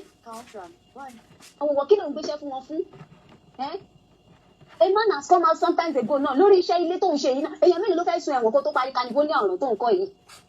Èèyàn mélòó ló fẹ́ sun ẹ̀wọ̀n kó tó parí àdàmìdì ilé tó ń kọ́ yìí náà tó jẹ́ kárí tí gbọ́rọ̀ lórí social media. Wàá lè máa bọ́ta wàá máa pèèyàn kan ní fail actress wàá máa pèèyàn kan ní àdótòṣì ìjẹ́ ẹni tó ń pè ládótòṣì èèyàn mélòó ló ti fọlọ́pàá gbé lórí pé wọ́n bá ṣiṣẹ́ rí kó ṣẹlẹ̀ rí. Ẹni pé èèyàn ń fẹ́ òdì ṣẹ́yìn ò mọ̀ pé nǹkan tó ń ṣẹlẹ̀ nínú láìfọ ẹ̀ ló fi ń búyàn yìí. Tẹ́lẹ̀ ojú àwọn èèyàn gàdàgbà ṣèbọn rí. Òun pé èèyàn mú mi fẹ́ra bó ṣe wo fíìmù Ìyábọ̀ Òjó lórí kinní méjì lé ní English film. Ṣé pen and petal àbí kìtẹ̀ ni the second one tí Priscilla náà ṣe. Let me feel that dress. Ẹni tó ń gbowó ẹ̀ ní pàdọ́là pàdọ́là. Òun jókòó wèrè síbẹ̀ ó pàtẹ́ ìdí síbẹ̀ ó pè yàn kan ní ẹ bá wà lè lọ́wọ́ ẹni tó fọlọ́pàá gbéyàn kiri àdúgbò yìí pé English review mélòó ni wèrè ẹ̀ ti produce nígbà tí wọ́n gbọ́ ti ń bọ̀ tàwa sọ English bẹ́ẹ̀ táyé ṣe ó ní when we are still in small àbí English wèrè wo ló lọ sọ yẹn náà ó fẹ́ sọ òyìnbó fún wa ó ní when we are still in small ẹ̀ mà gbà mí kẹ́ ó dẹ̀ sọ òyìnbó dẹ̀ bú sẹ́kún mọ́ ẹ lọ́wọ́ ó bá yé òyìnbó jẹ́ ó mọ́jà òyìnbó ló jẹ́ ayé òyìnbó. ọ̀gá sọ ọ́ lè pè wọlé mo ń gbọ́ yín. wo wèrè kó tiẹ̀ ti ta o ó ti finish fàyè ẹ̀ jọ ọba má bá wa filẹ̀ o ó ti lọ fẹ́ pín phone number láti bá wa pín báwa wá àwọn olóṣó tó lọ́mú yìí torí ìdíjú Lizzy báwa pín náà kò wúlò náà torí yẹn náà bá ti gbé APC wèrè bóyá bluetooth wèrè tó gbé sétí ẹ̀ obìnrin wo ló fẹ́ lọ ṣàyàdé yẹn obìnrin tó bá ṣàyàdé yẹn kò gbádùn. ìyẹn ò kọ̀ wá o sísá adé mo fẹ́ kọ́ obìnrin kẹ́kẹ́ tó bá ṣàyàdé irú èèyàn bẹ́ẹ̀ yẹn pẹ̀lú gbogbo wọ́nranwọ̀nran tí ìyàwó ẹ̀ ń ṣe yẹn kò gbádùn. kò tiẹ̀ kọ̀ wá kọ́ ṣàbà ṣèbí Lizzy mọ bọ́ ṣe ń pa àwọn èèyàn lẹ́kùn ni kán fún un náà let her have a taste of her own medicine too kán bá wa gbé Lizzy kán má tẹ̀ gbé síbi tá ti rí òye ojú ọjọ́ o irú àwọn sẹ́ẹ̀lì tó dúdú táwọn jàǹdùkú táwọn lójú ẹ̀ máa ń wà yẹn kọ́kọ́ fìyà ṣe welcome party fún wèrè kọ́ dàbí ti bọ̀. ṣé lóun stupid ni abba ó dẹ̀ gbé àwọn géńdé ọlọ́run ó gbé wọn sínú sẹ́ẹ̀lì lórí. yóò wọ́n ti já kọ́là wa dànù ẹ ló mà. mà á. mo ń gbọ́ yín dàbí ìyá. ọ̀rọ̀ yẹn ń gbé mi nínú mo ní kí n sáré pè mí. mo ń gbọ́ yín. wọ́n ti fi kọ́ọ̀lù yín já kọ́là wa dànù mo ń gbádùn yín. ok ṣe rí gbogbo nǹkan tí Lizzy ṣe ó ti ṣe ti pẹ́ àkọ́mọ mi. ṣe go back to our antecedent even ìgbà tó wà lọ́kọ̀ta yẹn náà a lot of people ló jáde tọ́nà ní ó jẹ àwọn lówó wọ́n á tún fọlọ́pàá gbé wọn ó ti ń ṣe ti pẹ́. ṣe gbàgbé mọ́ Adédọ́là yìí Adédọ́là tún said it now tó fi agídí gba mọ́tò lọ́wọ́ máa yẹn tí ò dá mọ́tò máa yẹn padà máa yẹn gbé lọ sí court máa yẹn sùúrù nǹkan táwọn ọlọ́pàá fojú òun rí ó ròyìn pé ní kọ́ọ̀sì gan-an wọ́n manipulate ẹjọ́ yẹn máa yẹn ní láti filẹ̀ fọlọ́ máa yẹn ó ròyìn náà nǹkan tójú òun rí kò ń ṣe kékeré pé òun ti fà á sílẹ̀ fọlọ́run she has been doing it ẹ rí pé ti fọlá ó dùn gan tẹ̀lé ó sì ń hàn tẹ̀ pé kò rí ọwọ́ agbára lò fọlá bóun ṣe fẹ́ ẹ rí pé torí ẹ̀ ó máa ń come aggressively seriously fún anybody gbogbo àwọn tó bá help fọlá látòrí boss lady ẹ rí pé máa come aggressively fún wọn ní gbogbo gbà yẹn because wọn ò lè kó rí iṣẹ́ ọwọ́ ẹ̀ ṣe Ọlọ́run nìkan ló intervene ní kéèsì fọlá náà I can imagine what that lady went through but ó sì máa ń lọ sí station ní gbogbo every week ọmọ alọ́ ń report sí bẹ́ẹ̀ ni Fọlá went through a lot that lady because she máa sọ tán ni because ó mọ irọ́ pa ó mọ manipulation ṣe ó dẹ̀ láwọn ọlọ́pàá tó ń tip tó ń lò tó ń dance for a team ẹ wò bá tí wọ́n ní wọ́n wá Fọlá tí wọ́n ní kò sí ní police station kan whereas he was there Ọlọ́run ló yọ̀ náà ó ti already àwọn ọlọ́pàá yẹn ti ṣiṣẹ́ kíṣẹ́ bọ́sẹ̀ bí tẹ̀lé pé wọ́n ti ní kí Fọlá gbé placard kan dání ẹ̀sùn àjọ wọn yóò ṣe wọ́n ti kọ́ sí if not for the intervention of Ọlọ́run àtàwọn higher officials náà fi sọ pé wọ́n gbọ́dọ̀ rí kinní yẹn níta tó bá rí kinní yẹn níta she will pay for it so it is her way she has been having her way with a lot of people in the past àwọn tí ò lágbára àwọn míì tẹ́ pé wọ́n ní agbára níwọ̀nba but agbára wọn ò tó ti tiẹ̀ ó ti ṣe oríṣiríṣi so gbogbo wọn tó ń ṣe nísìn gbogbo ẹ̀sán ló ń ké lórí ẹ̀ gbogbo nǹkan tó ń ṣẹlẹ̀ sí nísìn tó kàn ṣẹ̀sìn kiri tó ń ṣe oríṣiríṣi ẹ̀sán ló ń ké lórí ẹ̀ ẹ̀sìn tó ń ṣe yìí kò dẹ́ ṣe ó sì tẹ̀ bẹ̀rẹ̀ ni mo mọ̀ pé tó bá ba débi kan nígbà táwọn jọ́ọ̀jì náà ti lè máa pariwo Lizzy again fine ọlọ́run mọ̀ yẹn ẹjọ́ ẹ̀tọ́ ti gbé wá síwájú adájọ́ yẹn adájọ́ yẹn fi lè sọ pé Lizzy again ẹjọ́ ti pọ̀ jù lọ́yà tó ń lò báwo ló ṣe máa rówó sọ fún wọn nígbà tẹ́jọ́ ti pọ̀ jù tó tiẹ̀ sanwó gidi fáwọn yẹn èló ló ń fúnra rẹ̀ gan pa fake life ló ń ní òun ni richest o fake life ló ń ní tó kú ṣe wá yẹn àwọn chipe lọ́yà náà ló wọ́n máa lò àwọn tó pé wọn ò ṣe mọ àwọn lọ́yà tó fọmọ pé ṣáà kó má dàbẹ̀ nípa rẹ̀ ní represent wa àwọn ló dẹ̀ máa gbé cheap money fáwọn èèyàn àwọn ló máa kókè tẹ́jọ́ bá ń wọlé steady ẹ̀yà máa kókè tẹ́jọ́ bá ń wọlé steady ṣáàjẹ́ ká máa manage ẹ̀ lọ you understand she's just I don't know the kind of human being she is very evil very wicked àwọn èèyàn ṣiṣẹ́ fún ẹ o ò fún wọn lówó o tún fìyà jẹ wọn lórí ogún wọn. Ìbá tẹ̀ ṣe parí ọdún ni. If you can keep them there for over 2 weeks, which means you were happy, you were dancing with your family, right? And àwọn òde mọ̀ bó ti àwọn èèyàn kan mọ́ bẹ̀. Sísá ni kò kí ẹ, ó fẹ́ kán kú síbẹ̀ ni. Ó fẹ́ kán tó ìgbà fẹ́ kán kú síbẹ̀ kò ní jẹ́ kí ó ká kíkà ẹ̀ kó wà lẹ́kọ̀ọ́ 3 weeks. Ó fẹ́ kán kú síbẹ̀ ni. That's against the fundamental human rights. A ní nǹkan tó fẹ́ ṣe fún Fọlá, this is why she's still pained. You can imagine, ẹ yẹ kẹ́ okay jẹ́ ká wò kí ló ń pè mẹ́ lórí ọ̀rọ̀ Fọlá di sin láti years because she was unable to achieve her mission. Bísí tó ní fún Fọlá ọ̀dà nígbà tó bá rògbò ọ̀rọ̀ burúkú mọ́ lẹ́sẹ̀ tó sọ ẹni ẹlẹ́ni sẹ́wọ̀n ọ̀tá àkọ́kù sẹ́wọ̀n ni from ẹ̀wọ̀n yẹn kò lè ní pé ó yá kó lọ yí kwánẹ̀ síbẹ̀ wọ́n dẹ̀ hijack àwọn ọmọ ẹ̀. Ọlọ́ fẹ́ ṣe nìyẹn wọ́n á tì mọ́ bẹ́ẹ̀ kò sẹ́ni tó máa mọ̀ òun náà dẹ̀ ní sọ kankan online kò sẹ́ni tó máa mọ̀ kò sí sọ anything náà tó fẹ́ ṣe nìyẹn wọ́n á lọ kọ́ lọ bí àwọn ọmọ ọlọ́mọ. Ó ti ṣe kinní yẹn ó ti ṣe tipẹ́ ó ti mú jẹ because of those top people tó mọ̀ àtàwọn ọlọ́pàá tó ń lò so she has been getting away with all these atrocities but orí Fọlá ni gbogbo àṣírí ẹ̀ ti bẹ̀rẹ̀ sí ní cast this is just the beginning. Ìgbà yẹn tó wà lọ́kọ́ta náà some people came out woman kan ó wà ké gbà yẹn tí dọ́kítà ní tìsí kéṣẹ̀ woman náà jáde wọ́n lọ́kọ́ta yẹn pé ó jẹ àwọn ní nǹkan òun rán ọmọ lọ sílẹ̀ pé Lizzy dẹ́ ìgbà etí ọmọ yẹn ó na ọmọ yẹn kúrò padà lọ sílé fún yẹn torí pé wọ́n lọ béèrè owó wọn. So ó máa ń já ilé onílé fi bó ti tiẹ̀ mọ́lẹ̀ ni gbogbo nǹkan tó lọ wà pọ̀ ẹ̀ láìsí náà jágba ní gbogbo ẹ̀ ó jágba ní lọ́nà ẹ̀rú lọ́nà gbogbo ẹ̀ so ẹ wo dẹ́n fàyè lẹ̀ ká ní omi ìpè wọlé ó ti ń ṣe tipẹ́ Ọlọ́run máa mú ó tó gbogbo ń tó lé ọjọ́ kan báyìí tó lóhùn. Bó ṣe ṣe náà nìyẹn sí ìṣẹ́rántí bó ṣe ṣe náà nìyẹn tó gbé tó post fídíò ọmọ sista Jókòtádé bó ṣe ṣe nìyẹn tó gbé sórí page ẹ̀ tó ń post ẹ̀ ó gbé nude picture fún lady yẹn nude video ló gbé síbẹ̀ mo dẹ̀ ń kó báyìí pé ní Naija ó yẹ kó ti lọ sẹ́wọ̀n ti pẹ́. Ṣé ọkùnrin yẹn náà ti gbé lọ court? Àwọn ọmọ sista Jókòó fiancé ọmọ sista Jókòó. Àwọn yẹn náà ti gbé lọ court. Mi mọ̀ mi mọ̀ gbàwó ni ẹ. Àwọn yẹn náà ti gbé lọ court. Èmi ò rí rẹ̀ dábẹ́ láyé yìí rí. Wọ́n wà láà. Criminal act ẹ̀ nìyẹn criminal act gidi. Àwọn yẹn náà wà ní kóòtù kẹ́ máa wá dúró ẹjọ́ tó wà lọ́rùn nìkan. Yes, kò dẹ̀ stop. Èmi ò mọ àwọn ọlọ́pàá tí wọ́n lọ́rùn tí wọ́n ní conscience tó ń ṣiṣẹ́ fún ọmọ burúkú yìí. Tó ń bá ṣiṣẹ́ burúkú yìí. Of course, any of the people in is glaring. In as much as we don't want to abuse them, but there are 1, 2, 3 people don't share that way. Why would you arrest? Why would you even arrest someone? Oh, then you record. The law says everybody the federal police station should be recorded. Record them on anything. Wọ́n máa ní wọ́n àwọn èèyàn wà missing. Wọ́n máa wá wọn ní rí wọn. Ọdẹ wà bẹ́ẹ̀. Ibi inú wọn ti ṣe gbẹ lọ́wọ́ bẹ́ẹ̀ tán ti yí wọn. Every story gbogbo kan tó lọ wá gbà yẹn. Tó yẹ pé mọ́túárì lọ ti lọ rí. Ṣé báwọn mọ́túárì àtẹnà ti sọ ọlọ́pàá ló gbé wá. Wọ́n lọ gbé wá lọ́wọ́ òru. Àwọn ọmọ tó ṣẹlẹ̀ àwọn bí tó ti gbé. Àwọn bí tó ti rí ọ̀pọ̀ yẹn tó fi gbé wá síbẹ̀. Ẹjọ́ fún àbíkíní kan. Wọ́n kàn lọ fún wọn replace mi. Àwọn family wọn ní mọ̀ kọ́kọ́ pa wọn ní mọ̀ bí tó wà wọn ní mọ̀ anything. Wọ́n lọ wá mú ẹ Lizzy. Tó bá rò pé ó rí ṣọlọ́run.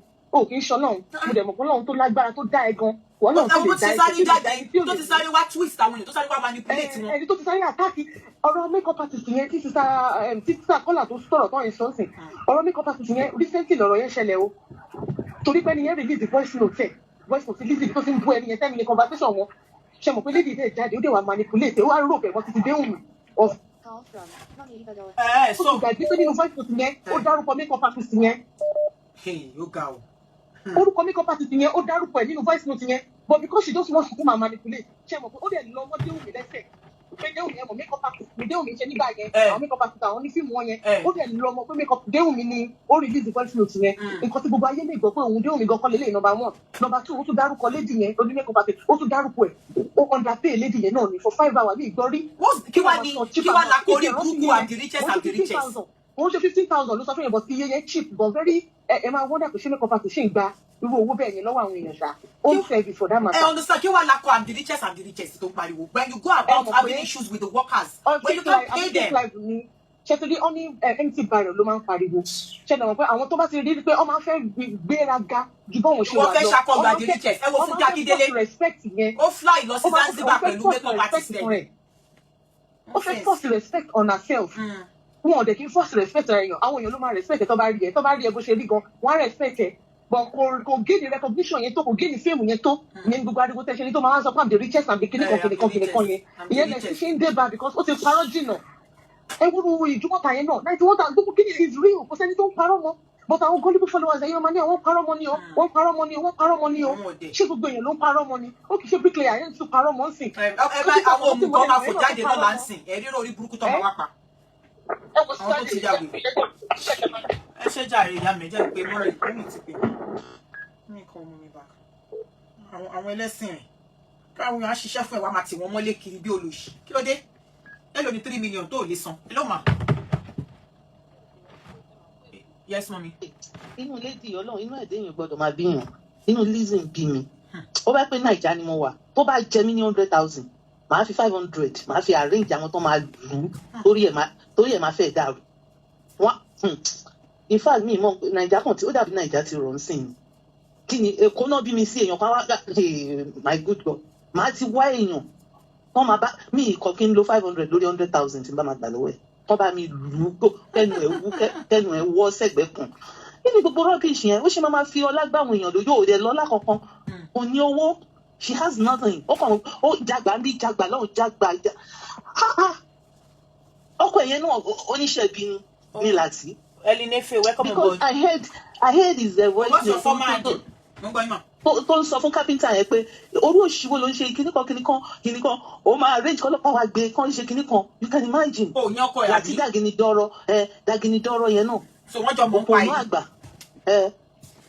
iṣẹ́ burúkú wà lọ́wọ́ àwọn méjèèjì nǹkan tó mú wọn di tọkọtìyàwó nìyẹn iṣẹ́ bí wọ́n ń ṣe kiri lẹ̀ imagine ọ̀tún sọ ṣé Nàìjíríà táwọn ìjọba máa ní wọn gbọ́ gbogbo ìwà òṣìṣẹ́ ọmọ olórí burúkú yẹn tó ń wù ní.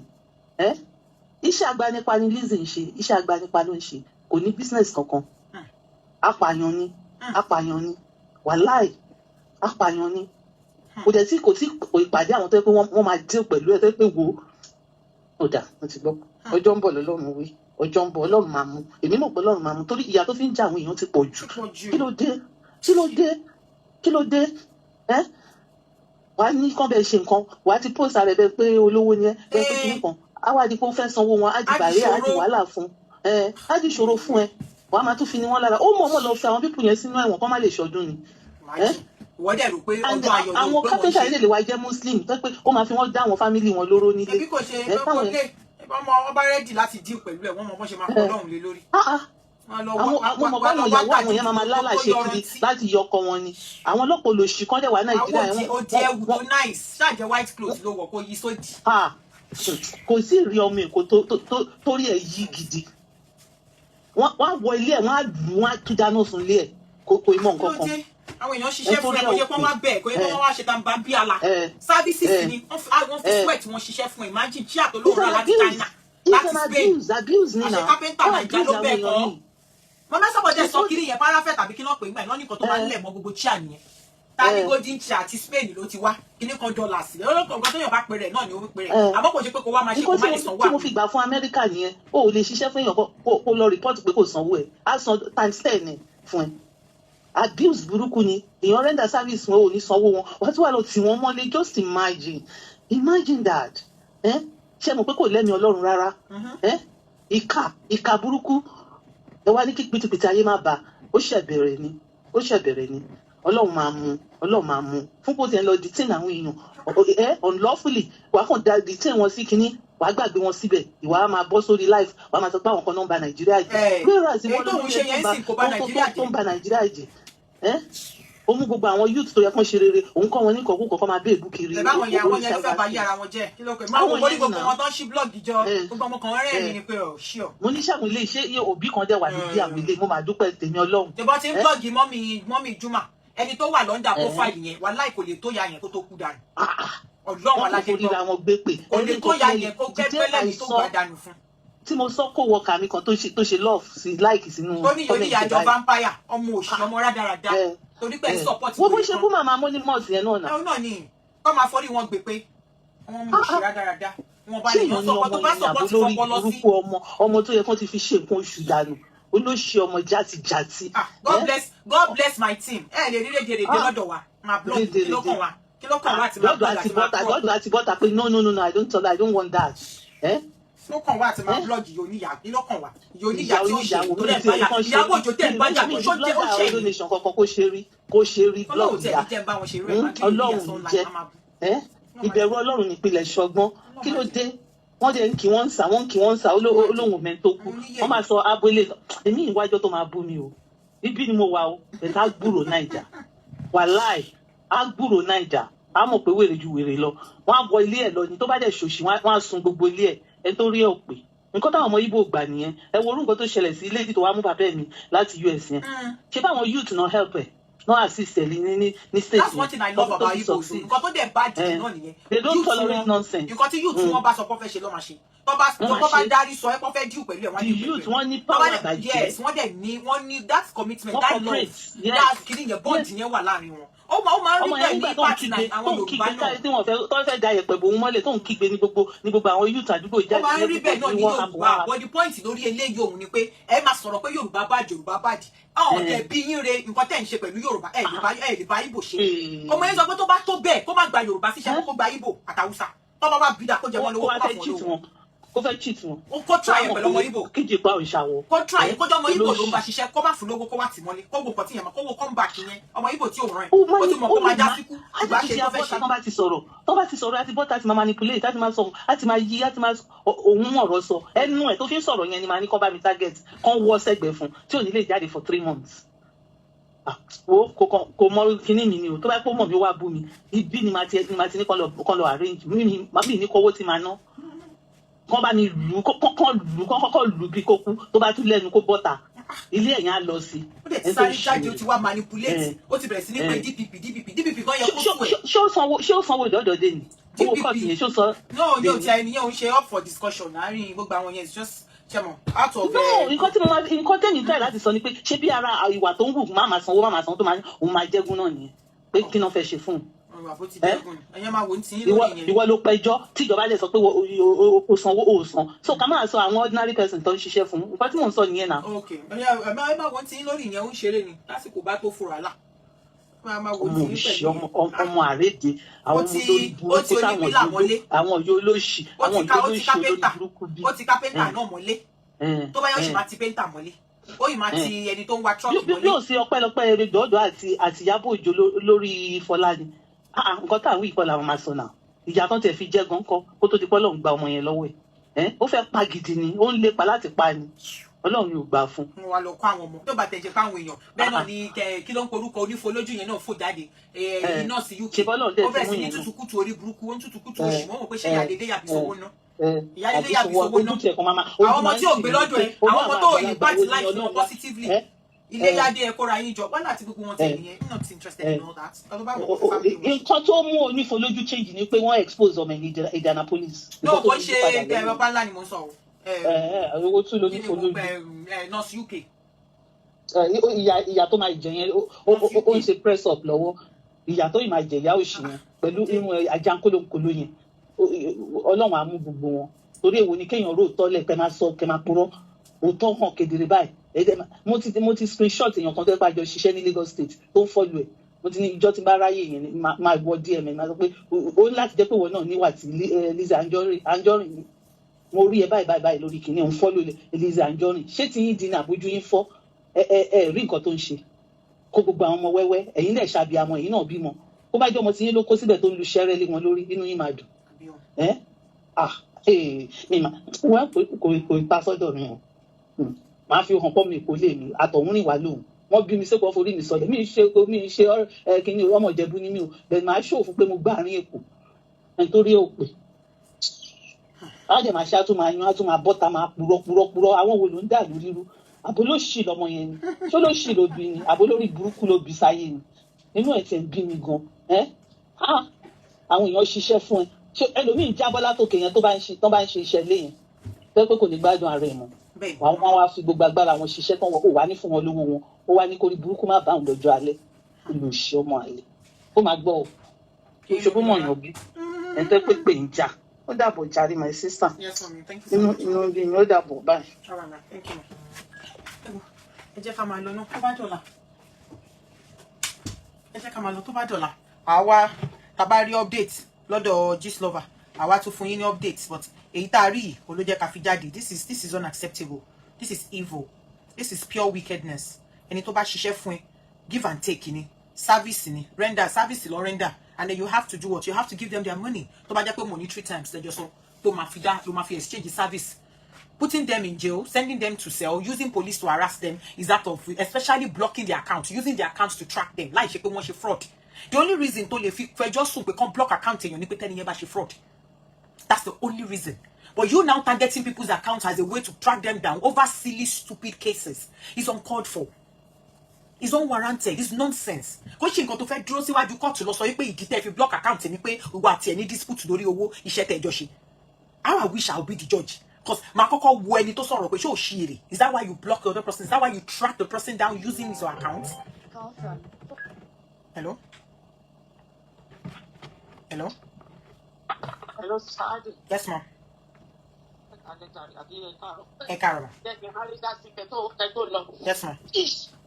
Ẹ wò ó fẹ́ rí ọ̀rọ̀ Lizzy tí àwọn èèyàn tó bá mú láti ìbẹ̀rẹ̀ ayé ẹ̀ ni wọ́n ti sọ wípé ìyá ẹ̀ bóun náà ṣe máa ń jà títí ó fi kú nìyẹn tó fi wá di pé ó lọ́dẹ orí tó fi ya wèrè tó fi wá kú so ó bá nú ẹ̀jẹ̀ ni then nígbà tóun àti Jàgùnmẹ́ máa ń jalè kiri ṣe mọ̀ pé wọ́n sọ wípé Lizzy pé sharp shooter ni ó mọ ìbọn yìí ó mọ̀ bọ́n gbé dáadáa nítorí fi lè mú kí Lizzy escape tí wọ́n fi pa Jàgùnmẹ́ tí Lizzy fi escape ẹ̀ mọ̀ pé ọmọ burúkú ni kì í ṣọmọ rẹ̀ so a lot of things bí Lizzy ṣe wà yẹn ẹ̀mí èèyàn ò jọ lójú ẹ̀mí èèyàn ó dàbí pé kéèyàn kàn mú chewing-gum ó jẹ́jẹ́jẹ́ kí àdùnnú chewing-gum yẹn kó tọ́ kó tú dànù ni bí àmì àwọn èèyàn ṣe rí lórí ọ̀rọ̀ Lizzy nìyẹn then gbogbo àwọn nǹkan tó ìwà tó ń wù yìí gbogbo àwọn ìwà tó ń wù pátápátá ó ti tẹ̀mọ̀ ẹ̀ ẹ́ wípé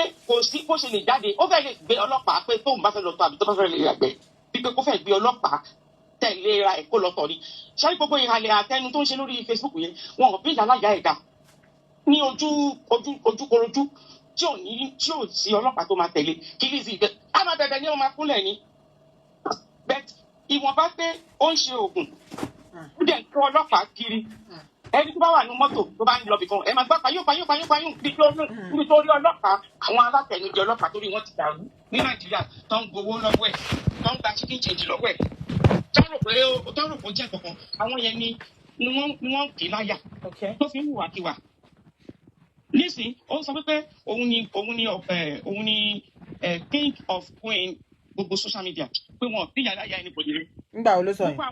gbogbo àwọn ọmọ ọ̀dọ̀ wọ́n tẹ̀lé lẹ́yìn gbogbo tó bá ṣe àwọn inú àmà bẹ̀rẹ̀ sí ṣépè fáwọn èèyàn wọ́n máa ní you are the best irú èèyàn bíi Lizzy ṣọ̀wọ́n ó ṣe bẹ́ẹ̀ ni no bẹ̀rẹ̀ sí hélì ẹ̀ náà wọ́n bẹ̀rẹ̀ sí but ó yẹ kó wọ́n mọ̀ wípé Lizzy èèyàn kan sọ lórí Facebook nínú àwọn sáré o mo ti ń sùn tẹ́lẹ̀ kí mo tún jí èèyàn kan sọ ní orí social media wípé Lizzy ẹ má bínú ẹ jọ̀ọ́ so èèyàn kan inú mo tẹ̀ fẹ́ sọ sí ó dẹ̀ sàpá mi lórí olóburúkú lọmọ Lizzy yìí o ó sọ wípé ẹni tó sọ pé ó jí 91,000 nìyẹn o ẹni tó sọ pé ó ṣe fake transfer 91,000 òun kọ́ ló san 2.something million fún yàn yẹn mo wá wò báyìí mo ní àwọn àkúdàyà ló ń tẹ̀lé ọmọ yìí lóòótọ́ kódà kéèyàn ní billions tó bá jẹ́ klepto ó lè ní billions lákàntì kó tún lọ jí 1 penny nínú ibì kan ibi tí ò yé wọn dé nìyẹn but torí pé Lizzy ó ní ẹni tó bá ń jalè àwọn agbáríkágbárí àwọn ètekéte àwọn ìwàkiwà òun ló jẹ́ kí Lizzy expert nínú manipulation ó túmọ̀ wípé kò sí bí nǹkan yẹn ṣe lè jẹ́ tó ó máa ń mú kinní yẹn á twist ẹ̀ á yí ó ti pẹ́ láti àárọ̀ ọjọ́ ẹ̀ láti pàtó ti kéré ní Lizzy ti ń ja olè gbogbo ilé tó náà ń gba ìgbà náà láti ilé ibi tí wọ́n sì lè pa yìí náà àwọn mùnírò onílẹ̀ gbogbo nǹkan kan tó bá fẹ́ gba nǹkan lọ́wọ́ èèyàn ó máa ń make sure wípé òun fi ti lébọ̀ á ṣe oògùn fún wọn sódà wọn ò ní rántí wọ́n máa pàpà ìyọ̀ǹda kínní yẹn fún ni irú gbogbo àgbà tó sọ pé òun ṣe California to hellfire tó ń ṣe yìí tó bá ti di pé bóyá ó fẹ́ ra àwọn instrument àbó fẹ́ ra àwọn nǹkan tó fẹ́ fi ṣe lé abọ́sọ̀rọ̀ kínní á bẹ̀rẹ̀ sí announce ẹ̀ẹ́dẹ̀gbẹ̀rẹ̀ pẹ̀lú iyekíye any amount ìwọ tó lóun talẹ̀ ní millions of millions wà máa ní any amount tí táwọn òpònú àwọn mùmú múngù tí wọ́n tẹ̀lé kiri àwọn èèyàn náà bá máa dá kínní téèyàn bíi 1000 bá dá iye kan á kójọ á sáré lọ ra material níjọ́ tí Lizzy ti ń polówó ilẹ̀ yàtọ̀ sí California to hell tó ń ṣe yìí o àwọn tó ti ṣe tẹ́lẹ̀ tó forúkọ kínní pé gbogbo nǹkan tó ti ṣe ibo làwọn ilẹ̀ yẹn wà kó tiẹ̀ ṣòwò fún wa iye àwọn tó ti ralẹ̀ nígbà yẹn ilé tí wọ́n kọ́ síbẹ̀ estate tí wọ́n kọ́ síbẹ̀ kò ṣòwò rí gbogbo àwọn tó ń talẹ̀ a máa rí wípé àwọn èèyàn tó ralẹ̀ lọ́wọ́ wọ́n rà á wọ́n kọ́ ilé síbẹ̀ ìgbà tó bá máa yá á di bírú MN estate wọ̀nyẹn gbogbo ẹ̀ a máa ń rí àbọ̀ ẹ̀ wípé báyìí ni but títọ́ tí Lizzy ti ń talẹ̀ rí òun nìkan ilé tiẹ̀ nìkan la máa ń rí pé ó ń ṣe àti ìrírí tó ké o ṣiṣẹ́ ọ̀gá ń bú àwọn Yorùbá pé Yorùbá wọn patronize òun àwọn Ìgbò tó kọ́kọ́ ń ra nǹkan lọ́dọ̀ òun iye ilé mélòó ni àwọn Ìgbò ti rà lọ́wọ́ ẹ̀ tí wọ́n tọ́sọ di estate bírú àwọn tí ó jẹ́jẹ́ ní ìta ti rí kò ṣó ẹ̀ fún wa rí inú kó máa ṣó ilẹ̀ àti ẹsẹ̀ gígan pẹ̀lú bùtù rọ́bà tó kó sí ìyẹn ló máa ṣó fún wa bóyá ṣó funfun a máa ṣó kínní ìyẹn kọ́ la ní pé kó ṣe ó já ó lè dídì ó yẹ kó fún ní àwọ́dù ọ̀gára ọlọ́ṣà gidi tó gbórin ó lè Lizzy bó ṣe wà yìí ó lè ẹ̀gan mi ìmọ̀ tó gbórin jù nínú òun àtàníní Lizzy ń já pààrà nínú olè bátìrì mi ti ṣe ó ti tẹ́rẹ̀ di o má bìí ó máa kú ẹni minute nísìn lọ́la lágbára Ọlọ́run mà tó bá di lọ́la. wàá wá rí ní àwọn pọ́ìntì kan tí Lizzy fi ń jẹ lọ lórí Facebook àti social media ọmọ burúkú ọmọ ẹ ṣe gan ìyá mi mo dúpẹ́ mà ẹ ṣe gan mà ẹ ṣe mà thank you so much ẹ jẹ́ kí n máa lọ kíkì ní tó kú finally thank you so much appreciate you ó kàn ní kí n bọ́tà náà ni because it's too mo feel fáwọn máa nìyẹn bá ti èèyàn mọ́lé fún 3 weeks torí pé wọ́n bẹ́ẹ̀ ṣiṣẹ́ kó dáná tá bá lówó kò yẹ ká máa fowó inflict pains lórí àwọn ẹlòmíì àwọn tá a rò pé wọn lówó lé ní wọn lè lówó lọ́la tó bá wá lówó lọ́la ìwà máa fẹ́ kọ ẹ wá máa pòwe ṣèbọ́dọ̀ mi ló ti ṣiṣẹ́ rí bọ́ ẹ ti gbàgbé ìwàkuwà tẹ́ wù akáṣà máa ṣe dáadáa but this is so crazy o àwọn ìjọba wa dẹ̀ ní láti wá nǹkan ṣe pẹ̀lú àwọn agbófinró tó máa ń bá wọn ṣiṣẹ́ kíṣẹ́ yìí wọ́n ní láti bá because àìmọye àwọn èèyàn náà ti pàdánù ẹ̀mí wọn sírú àwọn illegal arrest tó ń ṣe yìí àìmọye ẹlòmíì ló ti pàdánù life ẹ̀ unacceptable to be I can really blame those ọlọ́pàá so I'm telling you àìmọye àwọn èèyàn tó ti pàdánù life wọn lórí pé wọ́n illegal arrest tẹ́pẹ́ pé bọ́dẹ̀ ṣe lọ nìyẹn àfi ó tún dijọ́ gbẹ̀ndẹ̀ àkè àmọ́ lòun àtàwọn ẹbí àfi tó bá yọ sáwọn ẹbí wọn lójú àlà àbí tó bá ta bá já àkúpà ìdá àbí tó lọ́ porúkọ ẹ̀ nìkan náà ni irú ìwà burúkú yìí kò dáa kò dẹ̀ yẹ kó wà acceptable at all ọ̀gá ò tó bá dọ̀la àmà tún sọ tabarẹ́ ní update àmà sọ so wọ́n ń wá bọ́ ṣe fẹ́ release carpenter wọ́n ti release Mr. Pillar carpenter lókù tó fẹ́ release nsìn ọlọ́run á fún wọn ṣe wọ́n lọ fẹ́ get lawyer I don't know mo gbọ́ pọ́lọ́ ti competition against Lizzy fún rẹ̀ so ẹ jẹ́ ká máa wo bí gbogbo ẹ̀ ṣe máa lọ lọ́la. mo fẹ́ fi àsìkò mi ṣe announcement mo ti ṣe announcement sí kì í ṣe ọ̀rọ̀ ọjọ́ márùn-ún kì í ṣe ọ̀rọ̀ ọjọ́ mẹ́fà more than a week tí mo ti ṣe ẹjọ́ torí ọlọ́ dádì kan san $100 owó ọjà ẹjọ́ torí tọ́lọ́ dádì mo fẹ́ lédùmarè bẹ̀yìn ẹ̀ ní dààmú àgbo lẹ fẹ́ ra ẹjọ́ torí ọlọ́ ẹ gbá mi láago ẹ pè mí mi ò ní nọ́mbà àwọn èèyàn mọ́ àwọn tó ẹ̀ṣẹ̀ ń pè mí sí ni mo ẹ̀ṣẹ̀ tó ní nọ́mbà wọn so ẹ bá wa share ètò so that a lè ṣe kí ni a lè rí ẹ bá mi jù sí WhatsApp contact yín ẹ bá mi jù sí àwọn WhatsApp group káàkiri ẹ bá mi hashtag àwọn èèyàn so ẹjọ́ torí Ọlọ́run dádì tẹ́ bá wo program yìí mo ti $100 tẹ̀sán ẹjọ́ ẹ pè mí so that ẹ lè send address ìgbà tí mo trace owó yẹn tí mo rí mo try láti wo address yín níbẹ̀ but mi ò rí so ẹjọ́ torí t'Ọlọ́run ẹjọ́ mo fẹ́ sẹ́ndì ọjà yín sí yín ẹ má jẹ́ kí n jẹ haram mo fẹ́ lédùmarè bẹ̀yìn dádì ẹjọ́ torí Ọlọ́run mi ò mọ lè mọ ọṣẹ́ mi ẹ ṣàánú mi o dádì tó san $100 ẹjọ́ ẹ wá gba $100 yín o ẹ wá gbọ́jà yín mo fọlọ́ bẹ̀yìn ẹjọ́ sà tó bá dẹ̀ jẹ́ màmá náà lọ bá wo program yẹn mọ́mì wọn ẹ jọ̀ọ́ ẹ bá mi sọ fún wọn kọ́ pè mí mi ní nọ́mbà wọn mọ́ ni mi bá ti pè. So ìyẹn jẹ́ first announcement. So second announcement ni pé fáfàní èyí tẹ́ bá fẹ́ lọ sí ìlú Nàìjíríà tẹ́ wá ní department tẹ́ lè lọ́ọ̀jì sí. ṣẹ́rí tí bá sọ nǹkan fún yín ẹ trust me torí pé kí ni mi ní jẹ́ kórúkọ bàjẹ́. So mi ò ní gbòfò wá fún yín lórí kọ́ni yìí confam ni máa gbé wá fún yín. Kàkà kí gbòfò wá mi sì ní gbé nǹkan kan wá máa ń ṣe kí ni máa wò báyìí máa lọ ṣe kárí pikipiki ṣọ́ àwọn èèyàn kiri. So gbogbo èyí tẹ́ bá ní department tẹ́ lè lọ́ọ̀jì sí ní Nàìjíríà ó wà just 2 minutes drive sí International Mohammed Airport. 2 minutes ni ẹ lè fẹ́ ṣe yìí láti bẹ̀dẹ̀ International. Mo lè miss flight mi ò tètè dé airport wọ́n ti boarding tán wọ́n ti check in tán kò sí nínú ọ̀rọ̀ yìí o. 2 minutes ṣé wọ́n rí àwọn kan tó tún wá jẹ́ kí bẹ́ẹ̀ mú yes confam gidi ni wípé 24 hours flight ó wà 24 hours electricity ó wà 24 hours internet ó wà bẹ́ẹ̀ security ó wà kitchen wà everything wà ní kí ló ti pè apartment tọ̀dọ̀ títí yín kitchen yín wà bẹ́ẹ̀ everything wà bẹ́ẹ̀ 2 bedroom wà bẹ́ẹ̀ 3 bedroom wà bẹ́ẹ̀ a room wà bẹ́ẹ̀ a room self wà bẹ́ẹ̀ a room then sitting room and kitchen and toilet ó wà. Èyí tẹ́ bá fẹ́ ni very nice and lovely place. Ibẹ̀ wà pa gidi tó mú yes tó fine. 2 minutes drive sí International Mohammed Airport. Tí ẹ bá wà ńbẹ̀ bí ìpè wà lábúròdù padà ni. Ẹ lè wà ńbẹ̀ kẹ́ fi parí project tẹ́ bá fẹ́ lọ ṣe Nàìjíríà. Ẹ lè wà ńbẹ̀ kẹ́ fi parí holiday yín. Ẹ lè wà ńbẹ̀ kẹ́ fi parí gbogbo party tẹ́ bá lọ ṣe. Ẹ lè wà ńbẹ̀ kẹ́ feel at home bó bá ṣe wù yín. No noise, no ariwo, no ìjà. Kò sí pé mọ́tò pariwo sí yín létí, kò sí pé wọ́n jà ládùúgbò yẹn, kò sí pé àdúgbò yẹn rough. No, very cool and calm area. So just 2 minutes drive ni sí International Mohammed Airport.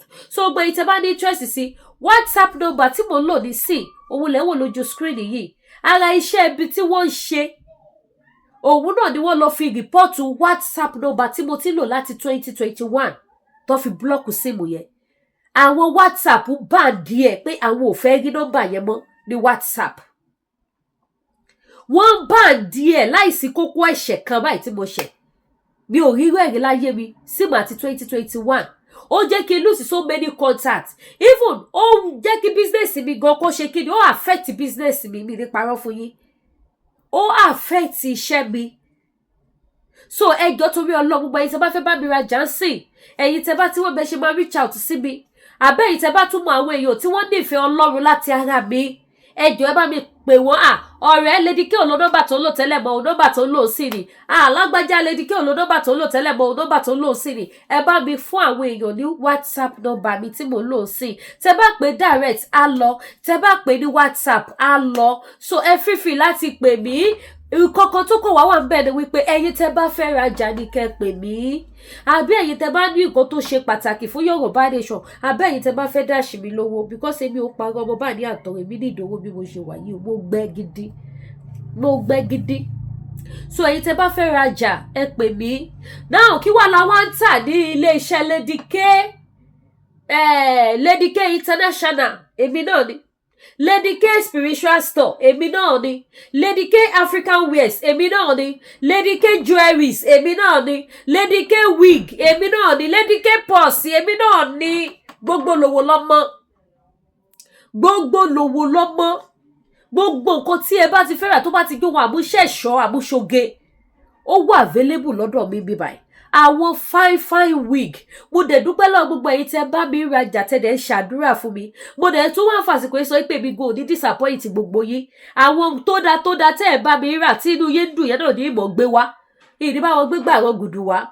So èyí tẹ́ bá ti patronize mi wá patronize mi. Mo láwọn wig àwọn braid wà àwọn kí ló ti pè pick and drop ó wà àwọn lace wig ó wà àwọn onícoils ó wà àwọn bun straight ó wà àti bẹ́ẹ̀ lọ àti braid àti Ghana weaving mo ní wọ́n bí báyìí lóríṣiríṣi èyí tẹ́ bá ti fẹ́ ni ẹ pè mí àjọ ṣe fídíò kan máa display ọjà fún yín ẹ ra ìtẹ́ bá fẹ́ lẹ́yìn yẹn jewelries wà àwọn yẹn ring everything ó wà available bí báyìí bákan náà ni purse bákan náà ni aṣọ ready to wear tàwọn dádì náà wà èyí tẹ́ bá ti fẹ́ gbogbo ẹ̀ ló wà available bí báyìí ẹ má fojú wo lójú kámẹ́rà pé aṣọ tó wà wá bẹ́ẹ̀ yóò ṣe lọ títí bẹ́ẹ̀ bá pè mí fídíò kọ ẹ mọ̀ pé nǹkan kì í ṣẹ̀ṣẹ̀ ràgó mo dẹ̀ ní aṣọ ní grade by grade aṣọ mi bẹ̀rẹ̀ láti $20 wọ $150 mo mọ̀ pé tó bá yà wá náà máa bẹ̀rẹ̀ sí ní lóní $500 ìgbà tá a máa bẹ̀rẹ̀ èlò la fi bẹ̀rẹ̀ $30 to $50 la fi bẹ̀rẹ̀ ṣùgbọ́n ní ìsìn àti láṣọ $150 a ló ní $20 ó ní $30 gbà yẹn ló padà di $20 nísìn kẹ́lẹ̀ ó bá ṣe já wálẹ̀ sí ó ní $50 gbà yẹn ló di $30 nísìn ṣe rí pé mo gé gbogbo ẹ̀ wálẹ̀ kó lọ́lẹ̀ kó dowó kówó pé ni àlùbáríkà lójú iṣẹ́ kan lówó àlùbáríkà ni so èyí tẹ bá ti fẹ́ kẹ́ ṣe kí ni kẹ́ gbà mí láago kẹ́ wá wò síra wọn pé ohun tó lè mú aṣọ $50 di $30 tó ní $150 dẹ̀wà grade by grade ní tòótọ́ so gbogbo ẹ̀ ló wà bí báyìí tẹ bá ti fẹ́ ni ìbàjẹ́ lace ìbàjẹ́ ankara ìbàjẹ́ aṣọòkè ìbàjẹ́ damask anyone tẹ bá ti fẹ́ ìbàdẹ̀ jẹ́ àwọn àdìrẹ lóríṣiríṣi lọ́lọ́kọ̀ òjọ̀kan gbogbo ẹ̀ ló wà bí báyìí ká wá padà sórí spiritual items kí ló bà ẹ́ lẹ́rù kó wí ẹ̀rù kò sínú ọkàn mi torí Jehovah ń bẹ láàyè ẹ̀rù kò sínú ọkàn mi oṣó ló ń bà ọ́ lẹ́rù kó wí. Yes fáfàlẹ́ yìí tẹ bá ní àwọn spiritual items tẹ́lẹ̀ lò ẹ ké sí mi.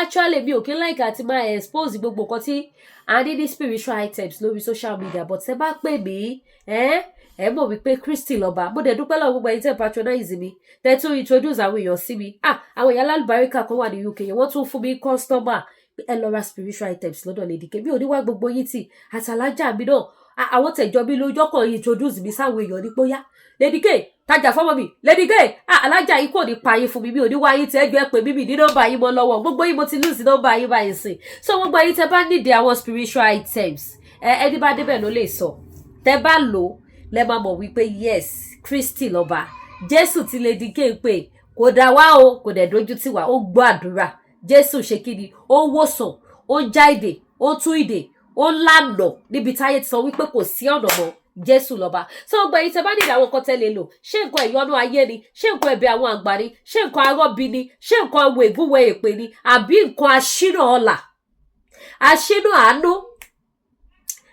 lóríṣiríṣi ló wà nǹkan àánú wà lóríṣiríṣi àwọn nǹkan àánú olóore kíákíá orí òjijì ó wà àwọn nǹkan àrìnàkóre tí bá ṣe ń lọ tí mò ń bọ̀ báyìí kí n máa pàdé olóore ní gbogbo ọ̀nà mi kọ́ dẹ̀ máa ṣàánú fún mi kọ́ máa ràn mí lọ́wọ́ ó wà tó bá dẹ̀ jẹ́ pé àwọn nǹkan ẹ̀yọ́nú ọlà náà ni káyé máa yọ́nú sí mi báyìí kọ́ dẹ̀ máa ṣe mí lóore gbogbo àwọn nǹkan àwọn nǹkan spiritual lóríṣiríṣi òun ló wà àdúrà gbogbo àmọ́ àgbàlagbára Ọlọ́run àdíṣàṣetì bákan náà aláwọn lọ́fíńdà lóríṣiríṣi bákan náà dẹ̀ ní àwọn ọ́ìlì náà wà gbogbo ọ́ìlì wa ń bè báyìí kì í ṣe ọ́ìlì lásán àwọn ọ́ìlì tó ní ìtumọ̀ ni ọ́ìlì ṣẹ́gun wà ọ́ìlì àánú wà ọ́ìlì back to sender wà ọ́ìlì arọ́bí wà bákan náà dẹ̀ láwọn nǹkan fà nǹkan fà ṣe kí ni ó wà available lọ́dọ̀ Lady K ìfẹ́ olúwa show àti bẹ́ẹ̀ bẹ́ẹ̀ lọ lóríṣiríṣi èyí tẹ́ bá ti fẹ́ ni so gbogbo ẹ̀yin dáàdì ẹ̀yin mọ́mì ẹ má wọra yín níwọ̀n ẹ dira o kò ṣe dúró wò ilé ayé yìí ilé ayé kún fún oríṣiríṣi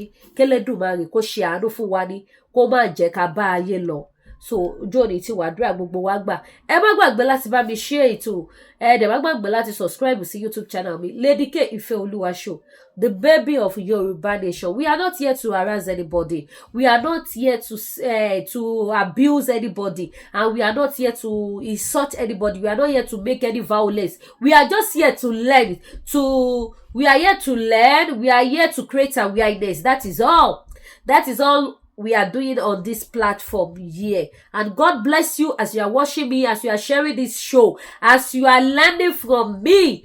Almighty God will reward every one of us in the mighty name of Jesus. Amen. Ẹ ṣé gan mo dúpẹ́. Ire o.